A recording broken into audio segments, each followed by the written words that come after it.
Bonjour à tous, bienvenue sur Public Sénat, ravi de vous retrouver pour un nouveau numéro d'Allons plus loin. Nous sommes ensemble en direct pendant 2 heures. On va donc prendre le temps d'analyser et de questionner toute l'actualité politique et parlementaire. On va d'abord le faire avec notre invitée du jour, c'est Christine Lavarde, bienvenue. Vous êtes sénatrice LR des Hauts-de-Seine, vice-présidente de la Commission des Finances et vous réagirez notamment à l'audition du jour au Sénat. C'était celle du patron de Lubrizol, un mois après la catastrophe industrielle. Durant ces 2 heures, nous irons aussi en salle des conférences du Sénat. C'est Fanny Conquis qui recueillera les réactions des autres sénateurs et sénatrices sur les différents sujets qui nous occupent aujourd'hui. Et puis nous rejoindrons Alice Bardot dans l'hémicycle. C'était jour de vote aujourd'hui à la Haute Assemblée. Vote solennel du projet de loi sur les maires. Allons plus loin, c'est aussi le club. 3 intervenants qui ont des choses à vous dire. Avec nous aujourd'hui, Tam Tranui. Tam, bonjour. Retour en détail avec vous sur l'audition d'Éric Schnour. Effectivement, le PDG de Lubrizol qui a été passé sur le grill des sénateurs. L'audition vient de se terminer, on va en parler. Sur le grill, rien que ça, attention. Béatrice Finzan fait aussi partie du club aujourd'hui. Bonjour Béatrice. Au Sénat, on a aussi parlé Free Party. Oui Rebecca, alors Free Party, rêve party, mais pas si free que ça. Pas si free que ça. Alexis Poulain, membre du club d'Allons plus loin aujourd'hui, cofondateur du Monde Moderne.media. Bonjour Alexis. Bonjour. François Hollande veut supprimer le poste de Premier ministre. Si, avec ça, il y a beaucoup de choses dans ce livre. Voilà, le teasing. Dans une demi-heure, Sénat en clair. Nous reviendrons sur l'adoption au Sénat du projet de loi en faveur des maires à une écrasante majorité, 338 votes pour, 2 contre. Tout le monde était d'accord pour améliorer le quotidien des élus. Est-ce que pour autant, le texte réglera leur blues et la crise des vocations? Hashtag LPL si vous avez envie de réagir sur ce sujet sur Twitter. Mais d'abord, cette audition du PDG de Lubrizol. Elle avait donc lieu cet après-midi au Sénat. On verra dans un instant s'il a répondu aux inquiétudes liées à cet incendie du site Seveso. Mais on va d'abord recontextualiser les choses. Pourquoi cette commission d'enquête? Pourquoi les sénateurs l'ont-ils jugé absolument nécessaire? Élément de réponse avec Audrey Vuettaz. Depuis quelques heures sur le site de Lubrizol, un robot a commencé à évacuer les 160 barils endommagés dans l'incendie du mois dernier. Cela se passe sous abri étanche pour éviter tout risque d'émanation. Pourtant, par précaution, certains habitants de Rouen ont décidé de quitter provisoirement la ville. Le gouvernement a beau être rassurant. Aujourd'hui, les Rouennais respirent un air sain. Une partie de la population a l'impression qu'on ne lui dit pas la vérité. Et ce, dès les premiers jours après l'incendie. Il y a d'abord le préfet de Seine-Maritime qui fait cette déclaration. Nous sommes à un état habituel de la qualité de l'air à Rouen. Au moment même où la récolte de fruits et légumes ainsi que la vente de lait sont interdites. Il y a 2 poids 2 mesures en fait. D'un côté, les animaux qui doivent être confinés et qui ne peuvent pas sortir, on jette le lait, voilà, et puis les humains qui peuvent sortir et puis respirer. Les prises de parole des 5 ministres qui se rendent sur place n'arrangent rien. Quand Édouard Philippe évoque des odeurs persistantes sans gravité. Je ne dis pas que les odeurs ne sont pas gênantes, encore une fois, je vous dis simplement ce que disent les analyses qui m'expliquent qu'elles ne sont pas nocives et qu'elles sont gênantes. Certains ministres s'inquiètent de l'effet cocktail des produits chimiques. Quand on fait brûler plusieurs produits dangereux, est-ce que ça crée des molécules particulières qu'il faut aller rechercher dans l'air, dans les suies qui sont retombées sur le sol? Une gestion de crise qui a semé le doute et qui a mené à la création d'une commission d'enquête au Sénat. Elle a pour but de tirer les leçons de l'épisode Lubrizol. Alors Christine Lavarde, je vais me tourner vers vous dans un instant, mais allons plus loin d'abord avec Tam Tranui sur le sujet. C'est l'heure du club. Allons plus loin.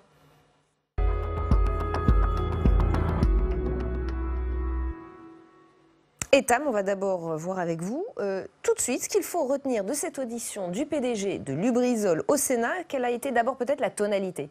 Tout d'abord, ça a été une audition assez solennelle. C'est une commission d'enquête. Donc Éric Schnour, le PDG de Lubrizol, a dû prêter serment, de dire toute la vérité. C'est ce que lui a demandé le président de la commission d'enquête. Ensuite, il a eu son discours liminaire, un discours assez bien rodé, puisqu'il a dit à peu près la même chose au Sénat cet après-midi, pour commencer, qu'à l'Assemblée ce matin. Et ce discours, il tient en 3 mots. D'abord, les excuses. C'est un PDG qui a fait acte de contrition ce matin. Il a dit tout de suite qu'il présentait ses excuses aux Rouennais. Il a dit combien l'entreprise voulait réparer ses dégâts. Bref, il était désolé.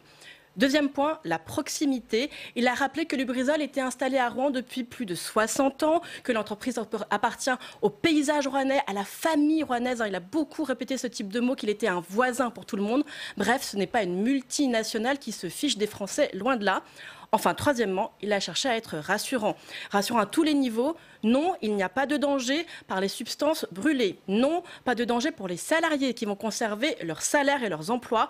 Et pas de danger non plus pour les voisins qu'ils soutiennent et qu'ils vont indemniser. Mais enfin, là-dessus, on a quand même eu très peu de détails. Oui, malgré ce discours rassurant, les sénateurs n'ont pas hésité à le titiller, à le relancer à plusieurs reprises, notamment sur les questions de danger pour la santé. Effectivement, il y a eu de très nombreuses questions à ce sujet, de la présidente, du président, de la rapporteure, de plusieurs sénateurs qui ont interrogé le PDG de Lubrizol sur la dangerosité des substances qui ont brûlé et qui ont mis plus ou moins implicitement en cause tout ce discours rassurant. Écoutez. J'avoue que je ne suis pas diplômée en chimie, donc j'ai eu beaucoup de mal à lire tout ça. C'est la raison pour laquelle je me demande si les produits chimiques qui ont brûlé ensemble n'ont pas entraîné une combustion sauvage. Et dans cette mesure-là, est-ce qu'on connaît vraiment la dangerosité du panache de fumée? Il n'y a aucune différence significative entre ce qui a été brûlé dans le feu et ce que l'on peut trouver brûlé dans un incendie, par exemple dans une maison, et même dans les maisons ou des logements, les fumées peuvent être encore plus toxiques.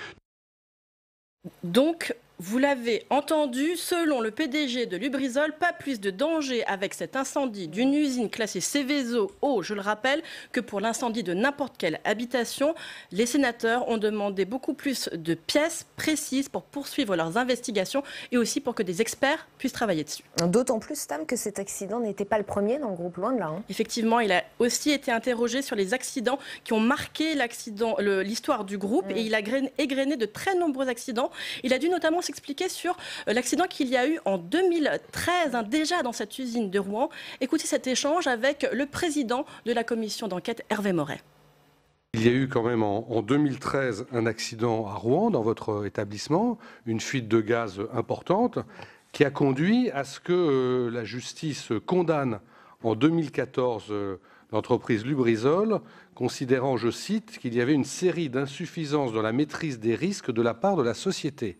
En 2013, il y a eu du mercaptan qui a été lâché, qui n'est pas un produit dangereux. En 2015, nous avons un site à Hambourg où il y a eu donc un incident qui a été rapidement réglé. En 2018, en Belgique, nous avons eu un tuyau qui a été percé. Nous avons également eu un incendie en Pennsylvanie sur un site en 2017.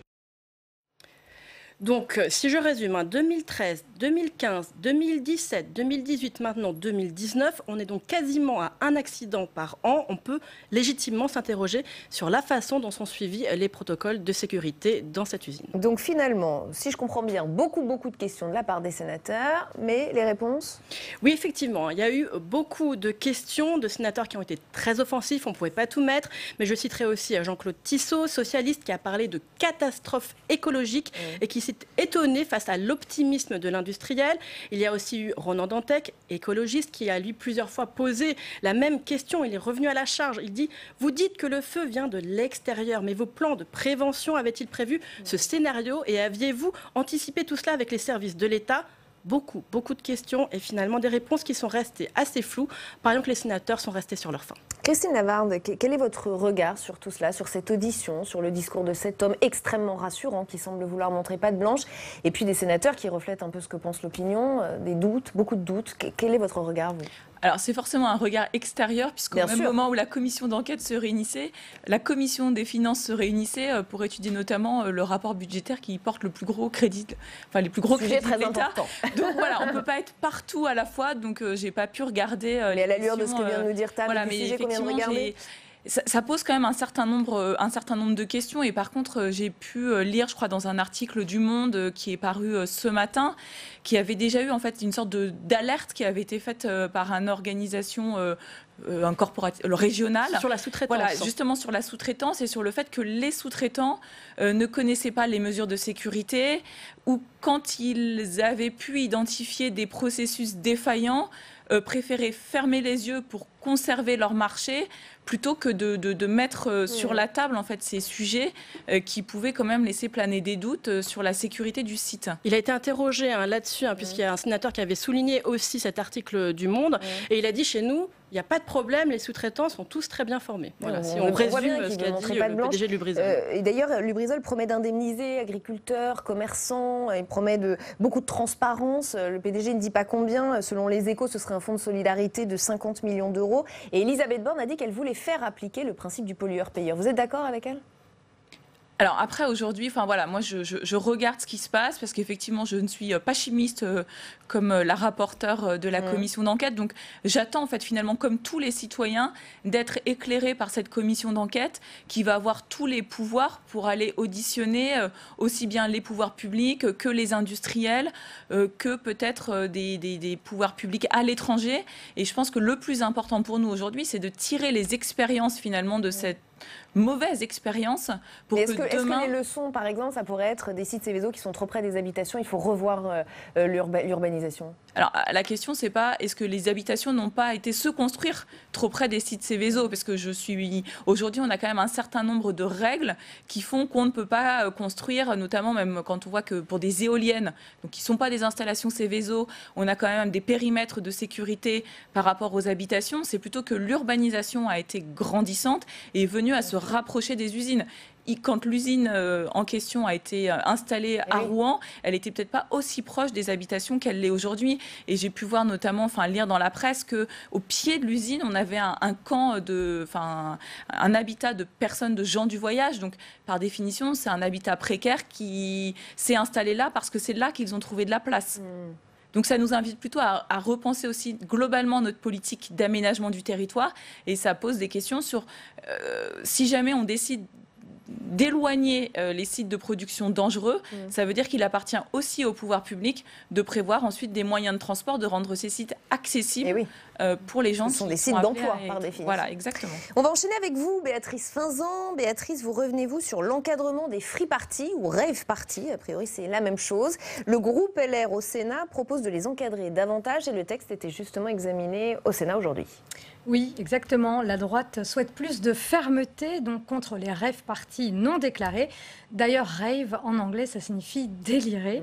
Et justement, les élus ont un peu peur quand ils voient tous ces jeunes débarquer dans leur commune, ils n'ont pas forcément les outils pour pouvoir les gérer. C'est le but de cette proposition de loi. Je vous propose d'écouter son auteur, Pascal Bory. L'objectif de cette proposition de loi, lorsque je l'avais déposée, c'était de permettre à chacun de s'exprimer, car elle reflétait vraiment la problématique des élus aussi, mais des forces de l'ordre, ne l'oublions pas, face à cette organisation sur laquelle ils n'avaient aucun moyen de s'exprimer ou d'exercer simplement leur pouvoir d'élu sur leur territoire. Renforcer le pouvoir d'intervention des maires, donc, mais aussi des gendarmes. Les organisateurs devront désormais déclarer obligatoirement les fêtes de moins de 500 personnes auprès des maires. Et les gendarmes pourront donc saisir le matériel des organisateurs, quelle que soit la taille des rave parties. Et pourtant, l'aspect répressif du texte a été allégé en commission, c'est bien ça? Tout à fait. Le texte initial prévoyait une peine de 3 mois de prison et une amende de 3 750 € pour les organisateurs qui n'auraient pas déclaré le rassemblement auprès de la préfecture. Mais en commission, le rapporteur républicain Henri Leroy a préféré remplacer la condamnation par une peine de travaux d'intérêt général allant de 20 heures à 400 heures. Mais l'amende est maintenue. Et pour l'auteur de la proposition de loi, le texte permet de définir les limites de la liberté. À gauche, en revanche, certains sénateurs dénoncent le caractère très répressif de ce type de proposition. Si les rave parties aussi sont surencadrées, alors qu'est-ce qu'on fera? On restera chez soi devant Netflix. Peut-être c'est ce que cherche la droite à faire en France, mais ça ne marchera pas, puisque sans catharsis, il n'y a pas de soupape de sécurité. Il faut laisser des espaces de liberté et d'expression dans nos sociétés, c'est du moins ce que souhaite la gauche, ou peut-être rebaptiser ces rassemblements dont le caractère sauvage et non déclaré faisait justement l'essence.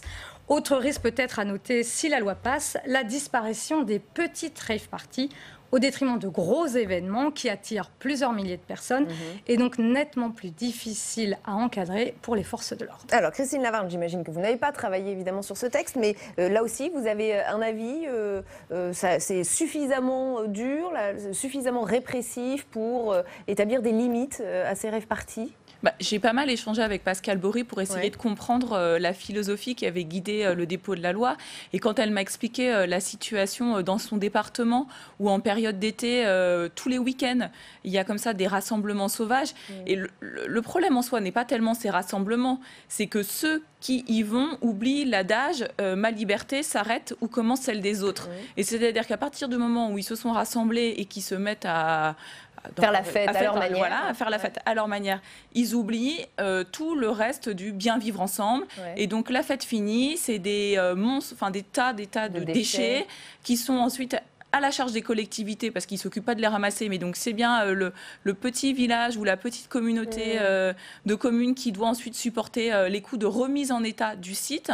Donc on peut avoir des occupations légales ou pas. Parfois, un agriculteur va être d'accord pour louer son champ, mais dans d'autres cas, on enlève les barbelés, on s'installe et on dénature le terrain. Et derrière, si le terrain avait été préparé pour faire un nouveau semis, la terre, elle est plus prête. Donc le Sénat s'en préoccupe parce que finalement, les maires, les élus locaux ont été laissés très seuls face à ce phénomène. Alors effectivement, on était un peu surpris de voir que les rave parties pouvaient être examinées au Sénat aujourd'hui, mais finalement, ça a un vrai sens parce que les élus sont seuls. C'est surtout que de ce que j'ai compris, jusqu'à présent, seules les manifestations avec plus de 500 personnes devaient être déclarées.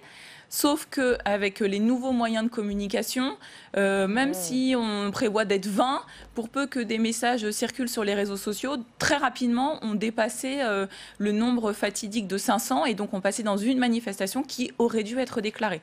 Donc là, désormais, toutes les manifestations doivent être déclarées. Ça permet au moins aux différents représentants de l'ordre et de s'organiser pour au moins déjà prévoir les moyens ensuite de mitigation et de remise en état des sites. Et qu'est-ce que vous répondez à Esther Benbassa qui dit « bientôt on ne pourra plus faire la fête, c'est le tout répressif » ? Je pense que cette loi n'empêche pas de faire la fête. Elle permet justement de faire la fête en conciliant aussi le droit des autres riverains qui, eux, n'ont absolument pas demandé qu'on vienne s'installer dans le champ qui peut être juste en face de leur maison et d'avoir un week-end qui n'est plus un week-end. Donc des free parties mieux encadrées. Merci beaucoup Béatrice. Alexis Poulain, on va continuer avec vous dans le club. Vous revenez vous sur François Hollande parce que l'ancien président sort du bois et il veut modifier le fonctionnement de nos institutions. Et rien moins que ça. Oui, on peut dire que François Hollande a le sens des priorités, ou beaucoup trop de temps devant lui. C'est un vrai petit cachotier, le voilà qui sort un livre à l'improviste sur un changement des institutions. Alors c'est bizarre parce qu'on attendait son prochain livre en 2020. C'était un livre pour expliquer la République aux enfants. Qu'est-ce qui va pas. Et là il sort ce livre. Alors il explique pourquoi. Si je peux être utile dans cette période, dit-il, c'est en faisant des propositions. Et je commence aujourd'hui par les institutions. La base. La base. Demain, il y aura encore sans doute d'autres conseils. Alors, pour l'ancien président, la crise de la démocratie représentative est mondiale. C'est pas seulement en France, bien entendu. Et il propose de faire évoluer la Ve République vers un régime à l'américaine. Alors, il faut se méfier parce qu'il sort ce livre avec Terra Nova. Et on doit déjà à l'inspiration américaine les primaires. Rappelez-vous, les primaires qui ont été calamiteuses pour les grands partis. Et là, il veut remettre quelque chose. Alors, il faut se méfier de cette américanisation. Voilà, je pense qu'on a une culture latine quand même de notre politique. C'est particulier. Alors, l'idée dans ce livre, l'idée force, c'est la synthèse hollandienne dans toute sa splendeur. C'est ni 7, ni 5, mais 6.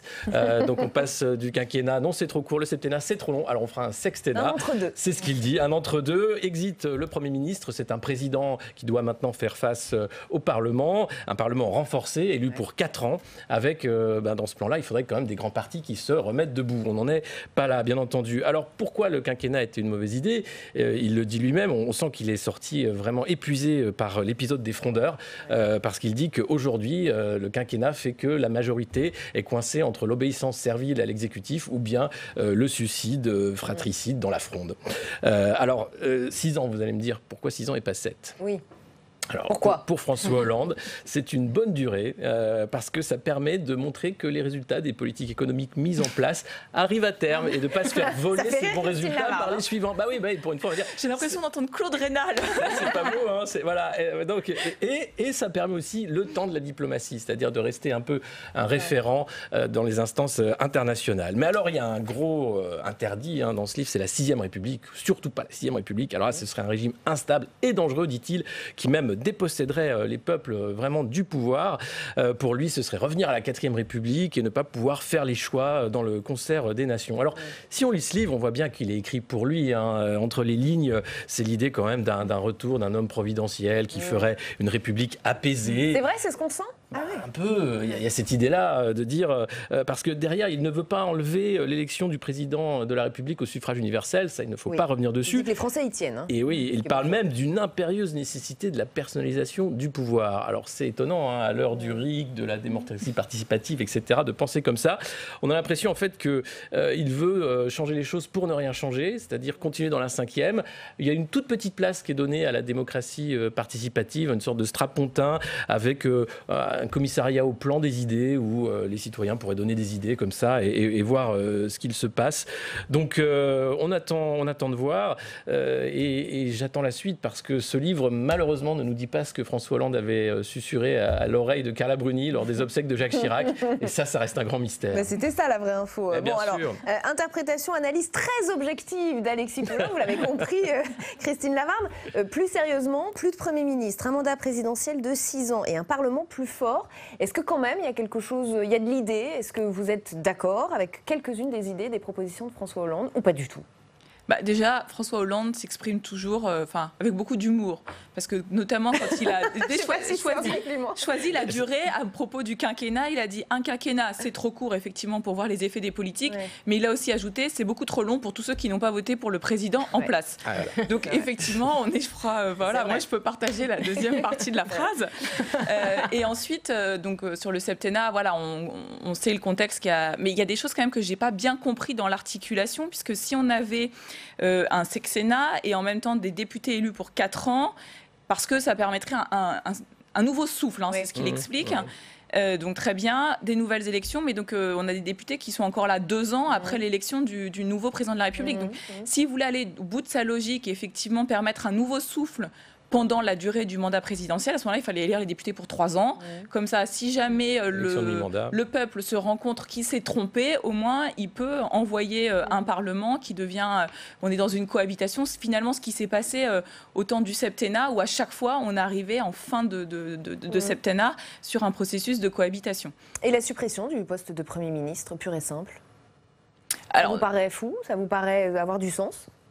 Déjà, aujourd'hui, on voit qu'on est bien content d'avoir J'entendais ce matin qu'on avait dû envoyer Nicolas Sarkozy à l'intronisation du nouvel empereur du Japon parce que le président de la République étant très loin de la métropole, il fallait laisser le Premier ministre à Paris pour gérer les questions urgentes. Donc si on supprime le Premier ministre, comment fera-t-on demain? On sera obligé de trouver un nouvel ambassadeur. Mais voilà. Donc aujourd'hui, je pense qu'il y a... Gérard Larcher. C'est vrai, il y a Gérard Larcher, absolument. Mais je pense qu'aujourd'hui, on a quand même finalement un Premier ministre qui est là un peu comme chef d'équipe du gouvernement. Alors, soit on estime qu'on passe dans un régime présidentiel, où le président de la République est le seul et unique responsable, et donc on fait fi un peu du Parlement, soit on garde aujourd'hui ce qu'est la Ve République, finalement un équilibre entre d'un côté un régime présidentiel et un régime parlementaire. Avec quand même au passage cette réforme qui a mené au quinquennat, pour vous c'était une erreur? Beaucoup en reviennent, beaucoup nous disent que finalement ça a accéléré le tempo de la politique, que ça fait du président un président en campagne quasi permanente. Est-ce que c'était une erreur ce quinquennat? Alors moi je vais vous dire que je crois que j'ai vécu que sous le quinquennat, parce qu'avant que le quinquennat existe, je m'intéressais à la politique, mais dans la cour de l'école, donc c'était je peux pas avoir un jugement. En tout cas, tout ce que je peux dire, c'est que le passage du septennat au quinquennat a quand même été mis en réflexion bien avant que le président Chirac le soumette au référendum, parce que je crois qu'il y avait eu des premières mesures qui avaient été proposées par Pompidou au moment où il envisageait de faire une réforme constitutionnelle. Donc on voit bien que c'était dans les tuyaux 30 ans avant. Voilà, c'était dans les tuyaux depuis longtemps. Et vous allez rester avec nous, Christine Lavarde. On va revenir sur les raisons de la colère des agriculteurs. C'est l'heure de Ça se passe chez vous.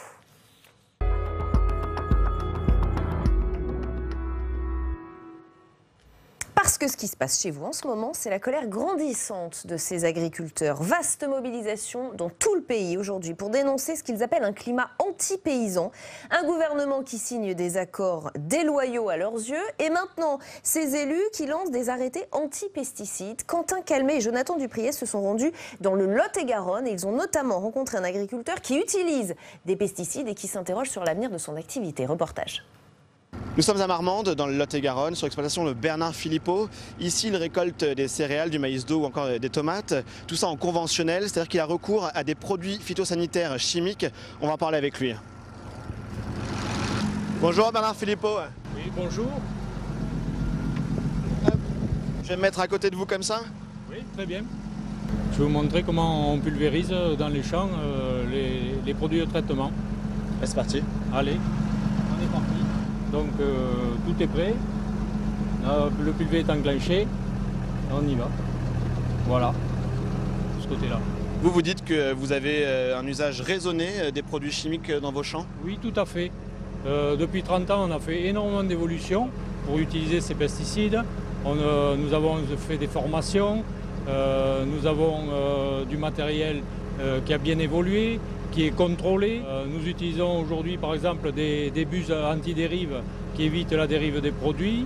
Comment est-ce que les riverains que vous avez pu croiser, qui vous ont vu en train d'actionner votre tracteur, comment est-ce que certains riverains ont pu réagir? Alors certains réagissent très bien, mais j'ai eu des cas déjà d'agression verbale, de gestes déplacés, et puis surtout beaucoup d'incompréhension. Justement par une fausse information qui a été donnée à la base. Afin de rassurer les riverains, il y a des chartes de non-traitement qui sont en train d'être mises en place dans tout le territoire, sur toute la France. Et ces chartes, elles pourraient prévoir des interdictions de mettre des produits phytosanitaires sur 5 à 10 mètres. Et ça, vous n'en voulez pas, n'est-ce pas? Non, on n'en veut pas. Est-ce qu'on peut aller voir ce que ça voudrait dire concrètement pour vous? Oui.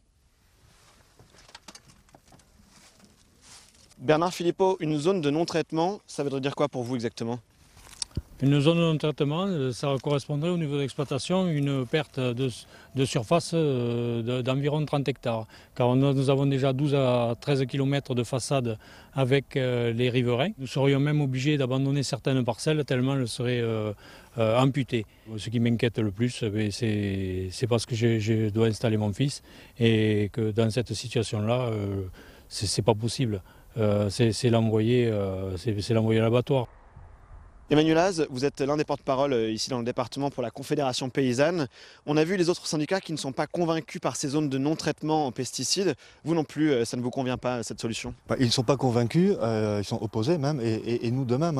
Étant donné qu'une grosse proportion des pesticides agit comme perturbateur endocrinien, ils le font à des doses qui sont à la limite du détectable. Donc en fait, ce n'est pas en reculant de quelques mètres les traitements qu'on aura un quelconque gain sur l'exposition des riverains à ces effets perturbateurs endocriniens. On le voit, cette question des pesticides, elle dépasse juste le débat autour des agriculteurs.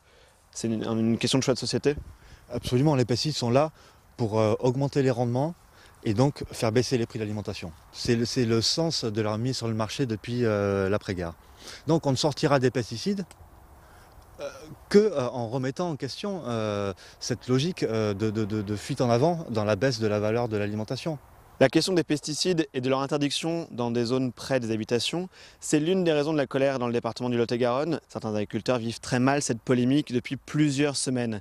Mais au-delà, ce sujet pose la question du modèle agricole que l'on souhaite en France dans les prochaines générations. De vraies bonnes questions abordées dans ce reportage de Quentin Calmet et Jonathan Dupriez. Christine Lavarde, vous la comprenez, cette colère des agriculteurs, cette incompréhension, d'ailleurs entre deux mondes, on a l'impression qu'il y a deux mondes qui s'opposent. Vous allez vous dire que vous n'avez vraiment pas choisi la bonne invitée ce soir, mais comme vous pouvez vous en douter, j'ai pas d'agriculteurs dans mon département, mais en tout cas c'est une problématique que nous on regarde en tant que citoyens et en tant qu'acheteurs responsables. Et ce que je peux observer, c'est que en milieu urbain, les gens sont vraiment sensibles à cette question et qu'on a un essor des magasins qui proposent une agriculture biologique qui est croissant. Enfin, finalement, un nouveau, et on voit même des chaînes de supermarchés qui se tournent vers des concepts où ils ne proposent plus que des produits bio en lieu et place de ce qui était avant la supérette de centre-ville. Donc ça veut bien dire que la société est quand même consciente qu'il est nécessaire de changer, qu'il est nécessaire de... Mais elle en devient agressive avec ses propres agriculteurs. Et Didier Guillaume, dans Le Point, disait on a des Français qui n'aiment plus leurs agriculteurs. Ils aimaient leurs paysans, ils ne les aiment plus aujourd'hui. Mais là, c'est un peu notre côté schizophrène, c'est-à-dire qu'on veut à la fois manger des produits à proximité, donc on veut être locavore, mais en même temps, quand on va expliquer aux Français que quand on arrive en période d'hiver, il faut manger du rutabaga, des panais et du chou, et que c'est plus la saison des tomates, des tomates cerises, des fraises et des framboises. Bah, ça plaît plus. Enfin, il y a quand même un certain nombre. Donc, il faut être aussi cohérent avec ce qu'on demande finalement aux agriculteurs qui nous nourrissent et ce qu'on est prêt à faire dans son comportement de tous les jours. Et on a entendu dans les cortèges aujourd'hui, on a vu des slogans « Macron, réponds-nous »,« Macron, réponds-nous ». Est-ce que vous avez le sentiment que cet exécutif, et peut-être qu'Emmanuel Macron lui-même, ne prend pas le problème à bras-le-corps, ne répond pas à ses agriculteurs et les laisse seuls ? Alors je crois que surtout la difficulté vient qu'on a créé un sentiment d'espérance avec la loi Egalim qui devait venir renforcer finalement le pouvoir de l'achat des agriculteurs ou au moins améliorer leur niveau de revenu et que finalement, après un an d'application, on se rend compte que les résultats ne sont pas là et que finalement, le niveau de vie des agriculteurs ne s'est pas amélioré alors même qu'ils continuent à travailler tout autant. Et après, sur leur utilisation des pesticides, enfin, il faut quand même se rendre compte que ce sont eux les plus exposés puisqu'ils sont directement à proximité au quotidien des produits qu'ils déposent. Donc déjà, je pense qu'ils sont aussi attentifs à leur santé, surtout s'ils ont une charge de famille. Qu'ensuite, ces produits ont un coût. Donc, ils ne vont pas aller en utiliser plus. Souvent, en plus, c'est un coût assez cher parce que sur certaines molécules, on a des monopoles. Donc, la molécule est chère. Alors après, effectivement, ce sur quoi, là, l'État et la puissance publique doivent être attentifs, c'est qu'on ne découvre pas dans quelques années un scandale équivalent à celui du chlorhédrone qui, aujourd'hui, se fait jour dans les Antilles françaises. Vous voyez, vous connaissez parfaitement ce dossier. Vous étiez la bonne invitée ce soir. Merci. Merci infiniment, Christine Lavarde, d'avoir été notre invitée aujourd'hui. Merci à tous les trois d'avoir fait partie du club d'Allons plus loin. Tout de suite, c'est Scène en clair.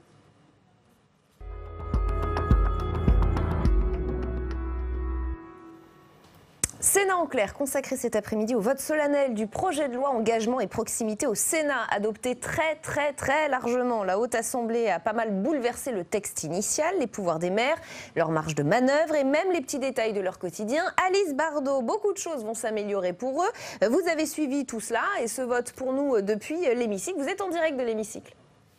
Oui, Rebecca, alors tout à l'heure, après 15 jours de débat, les sénateurs ont voté à la quasi-unanimité, 338 voix pour et seulement 2 voix contre, le projet de loi sur l'engagement dans la vie locale. Alors à l'issue du vote solennel électronique, c'est une petite nouveauté. Est-ce qu'on va pouvoir retrouver tout de suite Alice Bardot en direct de l'hémicycle, puisqu'on va enchaîner sur le débat. Donc on va peut-être faire entrer nos nouveaux invités pour ce débat, puisque nous comptions sur ce débrief en direct de l'hémicycle. Alice, est-ce qu'on peut vous retrouver ou pas? Est-ce que le son refonctionne? Non, le son ne fonctionne pas. Alors on va regarder un sujet de Sandra Cerquera pendant que nos invités s'installent. Tout va bien. En accord avec le gouvernement, le Sénat a voulu aller plus loin en ce qui concerne le renforcement du statut de l'élu, avec la prise en charge par l'État des frais de garde lors des réunions et d'une assurance de protection juridique des élus dans toutes les communes de moins de 3500 habitants. Au sujet de la revalorisation des indemnités, le gouvernement souhaitait fusionner le régime d'indemnisation pour les maires des communes de moins de 3500 habitants, soit environ 1 670 € par mois. Ce qui correspondait à une augmentation trop difficile à porter pour les petites communes.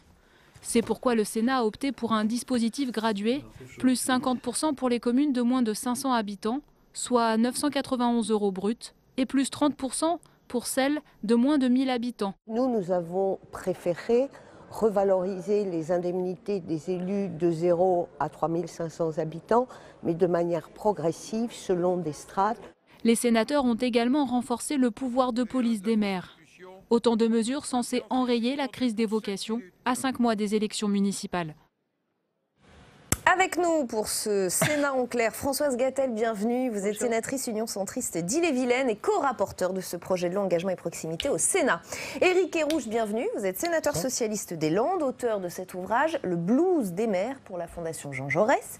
Yvan Lubraneski, bienvenue. Vous êtes président des maires ruraux de l'Essonne, maire des Molières et co-auteur de l'ouvrage Des communes et des citoyens, engagez-vous. Aurélien Elias, rédacteur en chef du Courrier des maires. Merci infiniment à tous les quatre d'être ici. Peut-être restons sur le bilan très général. 340 suffrages exprimés, Françoise Gatel, 338 pour, 2 contre. Dire que ce texte a fait consensus, c'est presque un euphémisme. C'en est même étonnant. Comment on peut expliquer ça à nos téléspectateurs ? Je pense qu'effectivement, ce vote est assez intéressant parce qu'il illustre, je crois, la pertinence de ce texte qui redonne de la liberté aux élus locaux, en tout cas qui manifeste de la confiance aux élus locaux et de la confiance dans leur sens des responsabilités. Et puis c'est aussi, je crois, le salut que nous, les sénateurs qui représentons les territoires, faisons aux maires et à la commune que nous avons en quelque sorte replacé au centre du village républicain local. Ça veut dire que tout cela s'est fait en co-construction, on aime ou pas le terme, enfin il est très clair, Éric Kerrouche, et transpartisan, que tout le monde était d'accord pour aller dans la même direction, favoriser le quotidien des maires, les aider ? Sur ça, je pense qu'il y avait une unanimité. Sur cette perspective-là, tout à fait. Sur certaines mesures portées par la loi, pas complètement. En revanche, ce qu'on a pu voir, c'est qu'il a été possible, dans les discussions au Sénat, je crois, de faire avancer le texte. Alors, forcément, tout le monde n'est pas content sur tout, mais on sent qu'il y a eu une possibilité de co-construction du texte, qu'on a vu aussi bien avec le gouvernement qu'avec le travail fait par la Commission des lois et ces deux rapporteurs. Donc je pense qu'on voit que ça va dans le bon sens pour partie des mesures. Yvan Lubraneski, vous êtes maire vous-même, vous l'avez senti, cet élan très positif en faveur des maires, et on le voit, le vote, je le rappelle, c'est troublant, 338 votes pour, 2 contre, ce qui est quand même relativement rare, je crois. On l'a plus que senti parce qu'on était là, on était derrière. Il faut rappeler que le Sénat, c'est la chambre des territoires. Voilà, mais c'est sa vocation. Le Sénat, c'est la chambre des territoires. Sur un projet comme celui-ci, sur lequel on a été même sollicité en amont aussi, y compris par le ministère, pour y réfléchir. On était associés en tant qu'association d'élus. Je parle des maires ruraux de France, mais aussi évidemment de l'Association des maires de France et les autres associations. Et effectivement, on a été très attentifs et on a eu beaucoup de discussions avec nos collègues sénateurs de façon à ce qu'ils puissent injecter dans cette loi les tout ce que vous vouliez, tout ce que vous demandiez. C'était la liste du Père Noël. La liste du Père Noël, ça serait beaucoup dire, mais en tout cas, un certain nombre de points sur lesquels, évidemment, on va devoir être vigilant parce que le passage à l'Assemblée nationale va peut-être amener des coups de gomme assez importants. Et donc, nous allons continuer. Nous allons donc travailler aussi avec nos collègues parlementaires de l'Assemblée nationale. Aurélien Elias, quel est votre regard sur ce vote quasi unanime ? Ce qui est certain, c'est que c'était difficile pour n'importe quel sénateur de se dire opposé à ce texte. À partir du moment où vous avez un texte qui, on pourra dire, uniquement à la marge ou pas sur tout, n'est pas exhaustif certes, mais améliore plusieurs points. Quand on améliore la protection juridique des élus, l'accès à la protection juridique, quand on améliore l'accès à la formation, l'aide psychologique pour les élus qui se sont fait agresser, on peut difficilement ensuite s'attendre à ce qu'il y ait des votes contre. Après, il y aura toujours, et à raison, débat sur est-ce que ça va assez loin, est-ce que rendre de la liberté aux élus, c'est détricoter, diront certains, le rôle de l'intercommunalité. Là, il y a quand même un débat qui va arriver bientôt à l'Assemblée nationale. On peut commencer ici ce soir. Ça nous intéresse de savoir aussi ce qui fâche et ce qui peut fâcher dans ce texte. Vous avez déjà les associations d'élus qui représentent uniquement le bloc intercommunal, que ce soit les métropoles ou les communautés d'agglo, les communautés urbaines, qui disent voilà, c'est un recul sur l'eau, sur l'assainissement, sur les compétences optionnelles. Là, je pense qu'il y aura davantage matière à débat à l'Assemblée. De là à faire échouer le texte, c'est peu probable. Oui, on n'en est pas là. Françoise Gatel. Oui. Alors moi, j'entends bien votre propos, et ce sont des critiques ou parfois des procès d'intention qu'on nous a fait. Je trouve que la quasi-unanimité du Sénat reflète ce que l'on trouve souvent dans nos communes et dans nos territoires, où il y a une intelligence collective qui fait qu'on essaie de travailler ensemble pour trouver le meilleur et faciliter l'exercice des élus. Donc je crois que, et c'était formidable d'être dans cette logique. Ensuite, effectivement, on nous a fait... moi, j'appelle ça un procès d'intention. Parfois, c'est même un procès en sorcellerie. C'est pas votre propos. Mais moi, j'ai entendu. C'est-à-dire, on nous a dit très souvent qu'on détricotait. L'intercommunalité, mais on détricote quoi? L'objectif de la loi, il faut le rappeler, c'est permettre que l'action publique soit la plus efficace, qu'on réponde aux besoins de proximité de nos concitoyens, et surtout qu'on tire les enseignements d'une série de lois.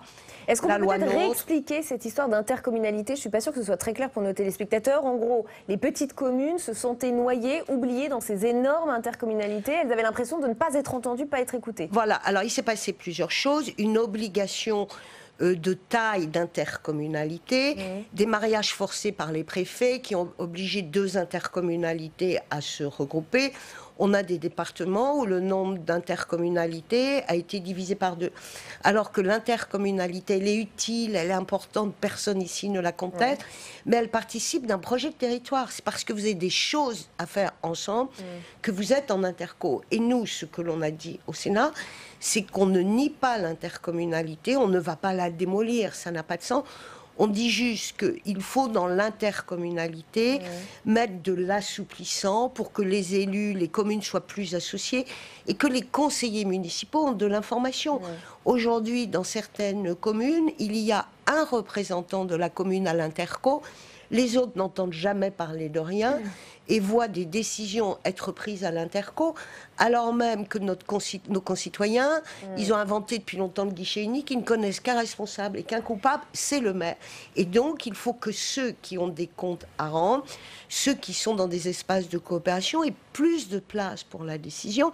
Et enfin, qu'une intercommunalité en Bretagne n'est pas du tout la même qu'elle peut être dans un pays de montagne, parce qu'il y a des réalités géographiques et il y a des superficies de territoire qui font qu'on ne peut pas faire la même chose partout. Alors ça, c'est souplesse. C'est le point précis de l'intercommunalité, mais il y a d'autres points qui sont sortis de ce texte, notamment, et peut-être que je voudrais qu'on s'arrête un petit peu dessus, sur le pouvoir de police des maires. Alors peut-être Éric Kerrouche d'abord. Pour vous, c'est un texte qui va assez loin pour rendre une forme d'autorité aux maires qu'il avait peut-être perdu? Permettez-moi juste de réagir à ce qu'a dit Françoise Gatel. Non, je crois qu'il faut qu'on série les problèmes. En France, il y a à peu près 47% des intercommunalités qui ont moins de 20 communes. Il y en a 11% qui ont plus de 50 communes. Donc, il y a des problèmes, indubitablement. Et je pense qu'il fallait les résoudre d'intercommunalités qui, manifestement, soit par l'ambition de certains élus, soit par la volonté de l'administration, ont été trop loin et sont dysfonctionnelles. Et il faut... Le vrai problème, il est plutôt dans la démocratisation de l'intercommunalité que dans sa remise en cause. Et vous avez parlé de la représentation des petites communes, et ça, c'est un point essentiel. La jurisprudence du Conseil constitutionnel, la fameuse jurisprudence Salbris, a remis en cause la capacité à associer beaucoup d'élus dans l'intercommunalité, et ça, c'est un travers majeur. Et au-delà de l'intercommunalité en tant que tel. Donc je pense qu'il ne faut pas mélanger toutes les problématiques. Et pardonnez-moi d'insister, mais pour que ce soit très concernant pour nos téléspectateurs, parce que l'intercommunalité, ça leur parle un peu moins. En revanche, le pouvoir de police des maires, ça leur parle beaucoup. Est-ce que sur ce point, on peut dire que le texte va assez loin? Alors, écoutez, il est important, et je pense que c'était une volonté des maires d'avoir plus de pouvoir de police parce que ça leur permet d'être plus actifs et d'avoir une capacité à agir vraiment sur leur territoire. Mais... Et c'est le mais qui est essentiel pour moi. C'est bien d'avoir des pouvoirs de police, mais c'est les moyens pour les mettre en œuvre qui manquent, à mon sens, et qui sont essentiels. Je veux dire, mettre une amende, c'est très bien à quelqu'un, on a accru les possibilités. Ça ne vous rend pas forcément plus populaire. Et donc, ça peut créer aussi les réflexes qu'on a déjà vus contre les... Je dis juste qu'il fallait des pouvoirs de police, j'ai voté pour et dès demain. Mais Mais la question des moyens, pour mettre en œuvre est essentielle. Yvan Lubraneschi. Bien sûr, du coup, c'est pas forcément d'ailleurs le point à mettre en avant dans cette loi-là. Maintenant, il y en a plusieurs, il y en a 3-4, on va les aborder sur voilà, il y a quelques avancées essentielles de ce point de vue-là, mais en pratique, et on a déjà pu aussi s'exprimer devant Sébastien Lecornu, aujourd'hui, concrètement, un maire de village, s'il prend 2-3 contraventions, y compris même si il les notifie parce qu'il n'a pas d'agent municipal de garde champêtre ou quoi que ce soit, bien souvent c'est classé par le procureur. Donc la première chose déjà qu'on a dit, c'est faites une circulaire dans tous les départements pour que les contraventions soient suivies et qu'on ait des nouvelles. Moi j'en ai eu 2 comme ça. Et 0 nouvelles sur les 2 en 5 ans et demi. J'en ai juste dressé 2 de procès-verbaux. Voilà. Ça, c'est la première chose. Donc, il n'y a pas besoin d'une loi. Déjà, appliquons ce qui existe. C'était vraiment une... Mais la mort du maire de Signes cet été a été quand même une forme d'électrochoc. Et les Français et les sénateurs, les élus, tout le monde a compris qu'il fallait peut-être aller plus loin et faire quelque chose. Bien sûr, mais donc, du coup, on attend aussi cette circulaire, finalement. Elle peut venir, en plus de la loi, sur la question des pouvoirs de police, parce qu'on soit réellement en capacité de les mettre en œuvre. C'est-à-dire que derrière, il faut que ça suive. Chacun à sa place, le procureur, la justice. Voilà, ça c'est vraiment des moyens et une justice plus efficace, Aurélien Elias. Je pense que sur ce point-là, il y a à peu près accord entre tous les sénateurs et que ce ne sera pas un point qui fera problème à l'Assemblée nationale puis en CMP. Et effectivement, là où je vous rejoins, c'est que et M. Kerrouche également, c'est la question des moyens, mais aussi du suivi. Tout l'intérêt de ces mesures, ça va être par quels moyens l'information va circuler entre collectivités, préfectures, sous-préfectures, les directions départementales, les directions régionales. Pourquoi on a des doutes? Pourquoi on se pose la question? Parce que tout simplement, la machine de l'État n'a pas toujours elle-même d'ailleurs les moyens de suivre. Voilà, mais il y a toujours un petit temps de latence entre la décision politique, celle du législateur, et puis on sait ce que c'est, les décrets d'application, les arrêtés, les circulaires. Les élus locaux sont bien placés pour savoir que soit ça peut mettre du temps à arriver, soit parfois il peut même y avoir une mauvaise surprise avec la création de défis supplémentaires dans l'application des textes. Donc voilà qu'on a un texte voté à quasi-unanimité au Sénat, mais on s'aperçoit que quand même le combat continue, quoi. Oui, Françoise Gatel? Oui, sur la police, je voudrais dire deux choses. Je suis tout à fait d'accord avec les différents intervenants sur la nécessité qu'il y ait un dialogue entre le procureur et le maire. Comme aujourd'hui, on a vu un dialogue s'instaurer très souvent dans les territoires entre la gendarmerie et les élus. On a beaucoup progressé. Moi, je crois sincèrement que le ministre Lecornu, il porte ce texte et la conviction de faire qu'une loi votée puisse être mise en application. Et puis surtout, on a permis aussi d'améliorer les moyens de pouvoir avoir une police municipale. C'est-à-dire, naturellement, comme cela a été dit, dans un village ou une petite commune, on n'a pas les moyens et on n'a pas besoin d'avoir un garde champêtre ou un policier municipal tout le temps. Là, on va permettre par ce texte que un policier municipal ou un garde champêtre soit mutualisé, donc partagé entre plusieurs communes, mais sous l'autorité du maire. Donc je crois que ça, c'est un moyen qui peut intéresser aussi beaucoup de communes. Avec peut-être la limite que la possibilité de police intercommunale existe depuis plusieurs années et jusqu'à maintenant n'attirait pas énormément de collectivités. Donc la question, c'est est-ce que l'assouplissement qui a été voté aujourd'hui au Sénat, est-ce que ça suffira à doper ces mutualisations? Et une fois de plus, est-ce que ce qui existe va réellement être correctement mis en œuvre? Nous, on va voir le cas, je viendrai vous raconter si vous voulez. On va avoir, nous, effectivement, un agent de voie publique qui va commencer début janvier et on vous dira combien de temps on aura mis pour obtenir son assermentation. Par contre, ça c'est vrai. Et on fera un point avec vous reviendrez vous en parler. Éric Kerrouche. Non mais typiquement, ce que vous disiez est important. Il y a le texte qui encadre les fonctions d'élus, qui leur donne plus de droits. On y reviendra peut-être un petit peu plus tard. Et puis il y a la mise en œuvre, sur le terrain. Et puis tout simplement, il y a la baisse des moyens de l'État localement sur les territoires. Et ça aussi, ça a des conséquences sur le fonctionnement du côté des élus. Non, vous parliez effectivement des nouveaux pouvoirs des maires. Est-ce que peut-être vous pouvez en parler dès ce soir pour nous dire ce qui change pour les maires ce soir, à l'issue du vote de ce texte? Je parlais des droits, des droits des élus. Et moi, ce que j'ai regretté, c'est que la loi s'appelle engagement et proximité. Ouais. Et la perspective, c'était de nous dire, il y a plus de 50% des maires pour l'instant qui a priori renonceraient à leur mandat en mars 2020. On verra où on en sera effectivement. Redonnons aux élus l'envie de s'engager. Redonnons-leur des motifs s'ils ont été découragés. Et là, pour vous, ce texte ne leur redonne pas envie? Je ne crois pas qu'à lui seul, il suffira. En revanche, ce que je voulais dire, c'est que le point central, pour moi, c'était les droits accordés autour de la fonction d'élu. Et là, c'est devenu la partie 4 du texte, alors que pour moi, ça aurait dû être la partie 1. Parce que dans toutes les communes, mais pour des raisons différentes, c'est difficile de s'engager en politique, c'est difficile de prendre du temps professionnel, c'est difficile de prendre du temps personnel. Et que s'il n'y a pas de contrepartie à cet engagement assez forte, alors effectivement, vous provoquez de la désaffection dans la vie publique. Alors que notre but, et je crois à tous, c'est de faire en sorte qu'il y ait plus de personnes, qu'il y ait plus de femmes, qu'il y ait plus d'hommes de toutes origines qui puissent justement investir ces mandats locaux. La loi ne répond pas à l'ensemble de ces demandes. Alors, un texte aussi favorable aux maires et qui fait tant consensus, voté à quelques mois des municipales, vous imaginez que ça pose un petit peu question. Il nous reste quelques minutes pour en parler. Y a-t-il eu une opération séduction? Certains se posent cette question. L'exécutif veut-il renforcer son maillage territorial? Et les sénateurs ont-ils besoin des voix des grands électeurs? Je vous interroge sur ce point dans un instant. On va d'abord demander à Françoise Cartron ce qu'elle en pense. La sénatrice La République En Marche de Gironde est à votre micro en salle des conférences, Fanny Conquis. Alors Françoise Cartron, à quelques mois des élections municipales, est-ce que cette loi peut être considérée comme une opération séduction vis-à-vis des maires de la part du gouvernement ? Je ne pense pas qu'il y ait cette arrière-pensée de séduction.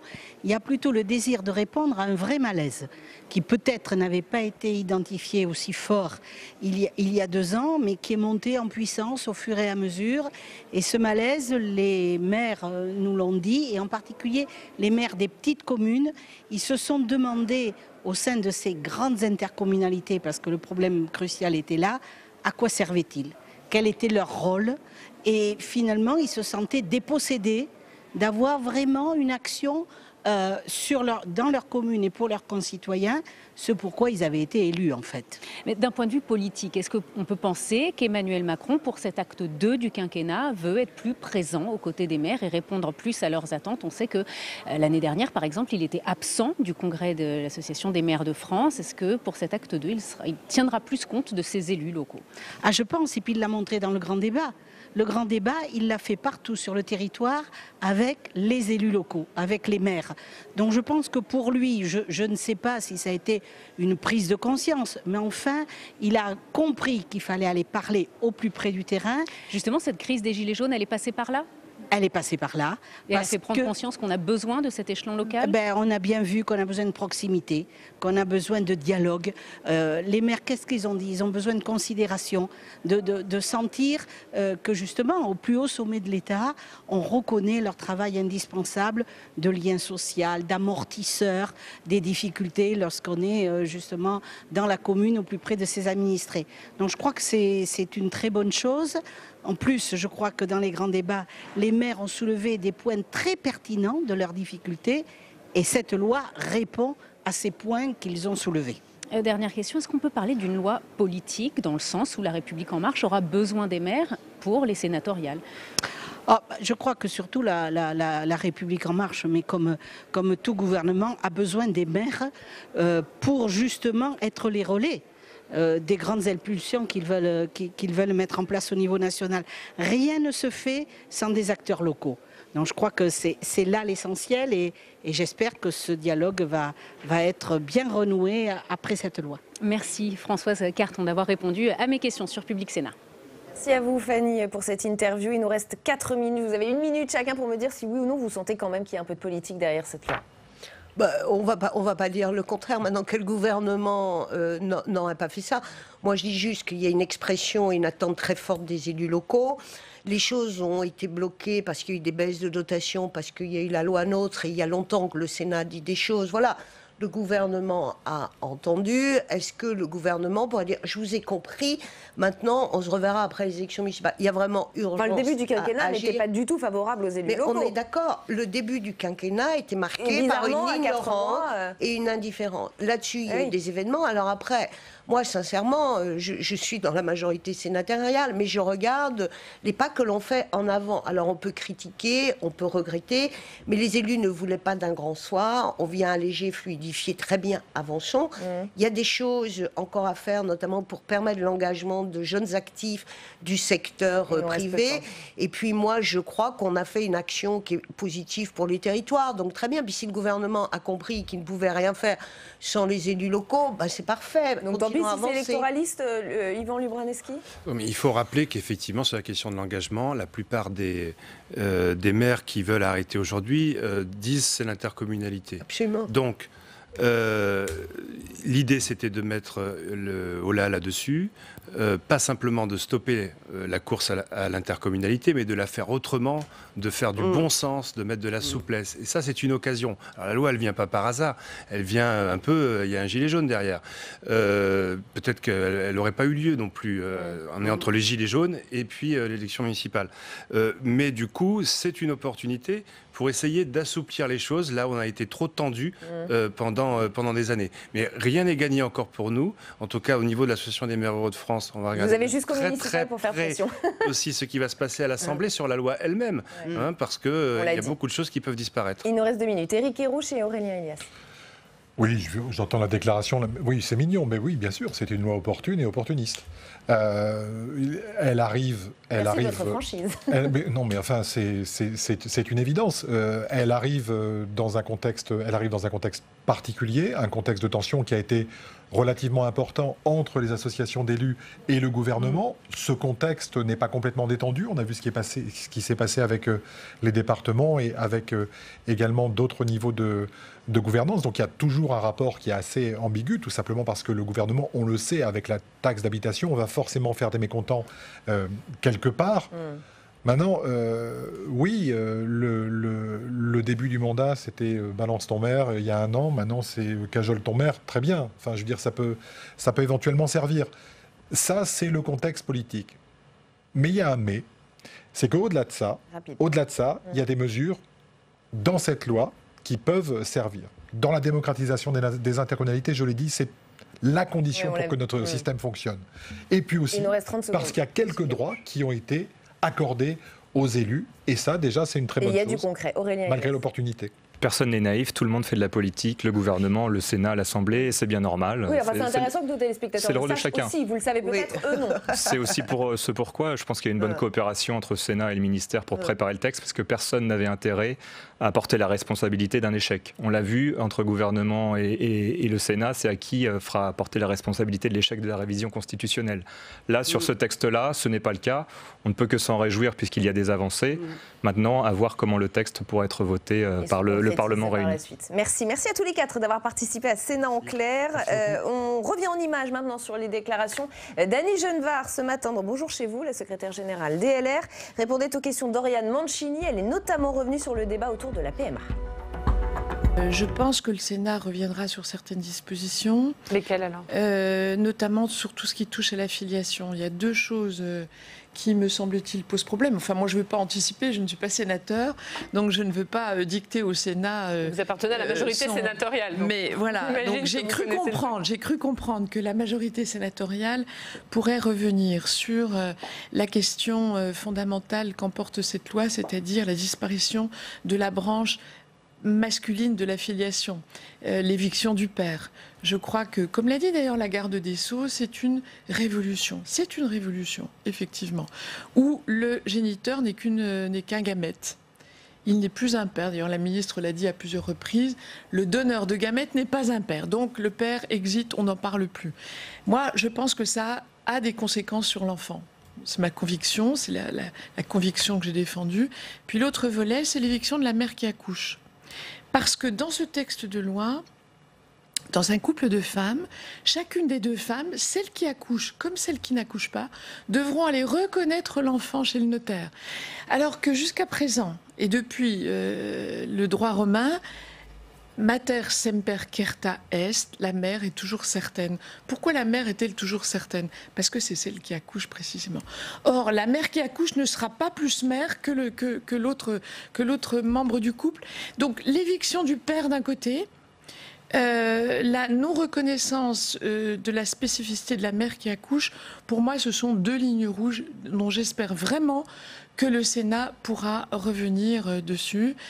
C'est un débat tout à fait fondamental. Les Français n'y ont vu que la question de l'égalité des droits entre les couples. Et comme ils ont la passion de l'égalité, ils sont pour cette loi.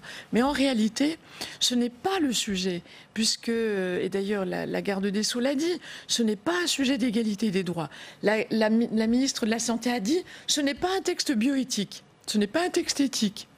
Alors on se dit, qu'est-ce que c'est ? Mais c'est un texte politique. C'est un texte politique qui est destiné à satisfaire une partie de l'électorat auprès de laquelle on espère conserver un leadership. Mais ça pose beaucoup de sujets. En tout cas, moi, je ne peux pas me satisfaire d'une loi qui modifie à ce point les règles de la filiation. Et je pense que l'intérêt supérieur de l'enfant doit être, dans ce débat, la seule boussole qui vaille.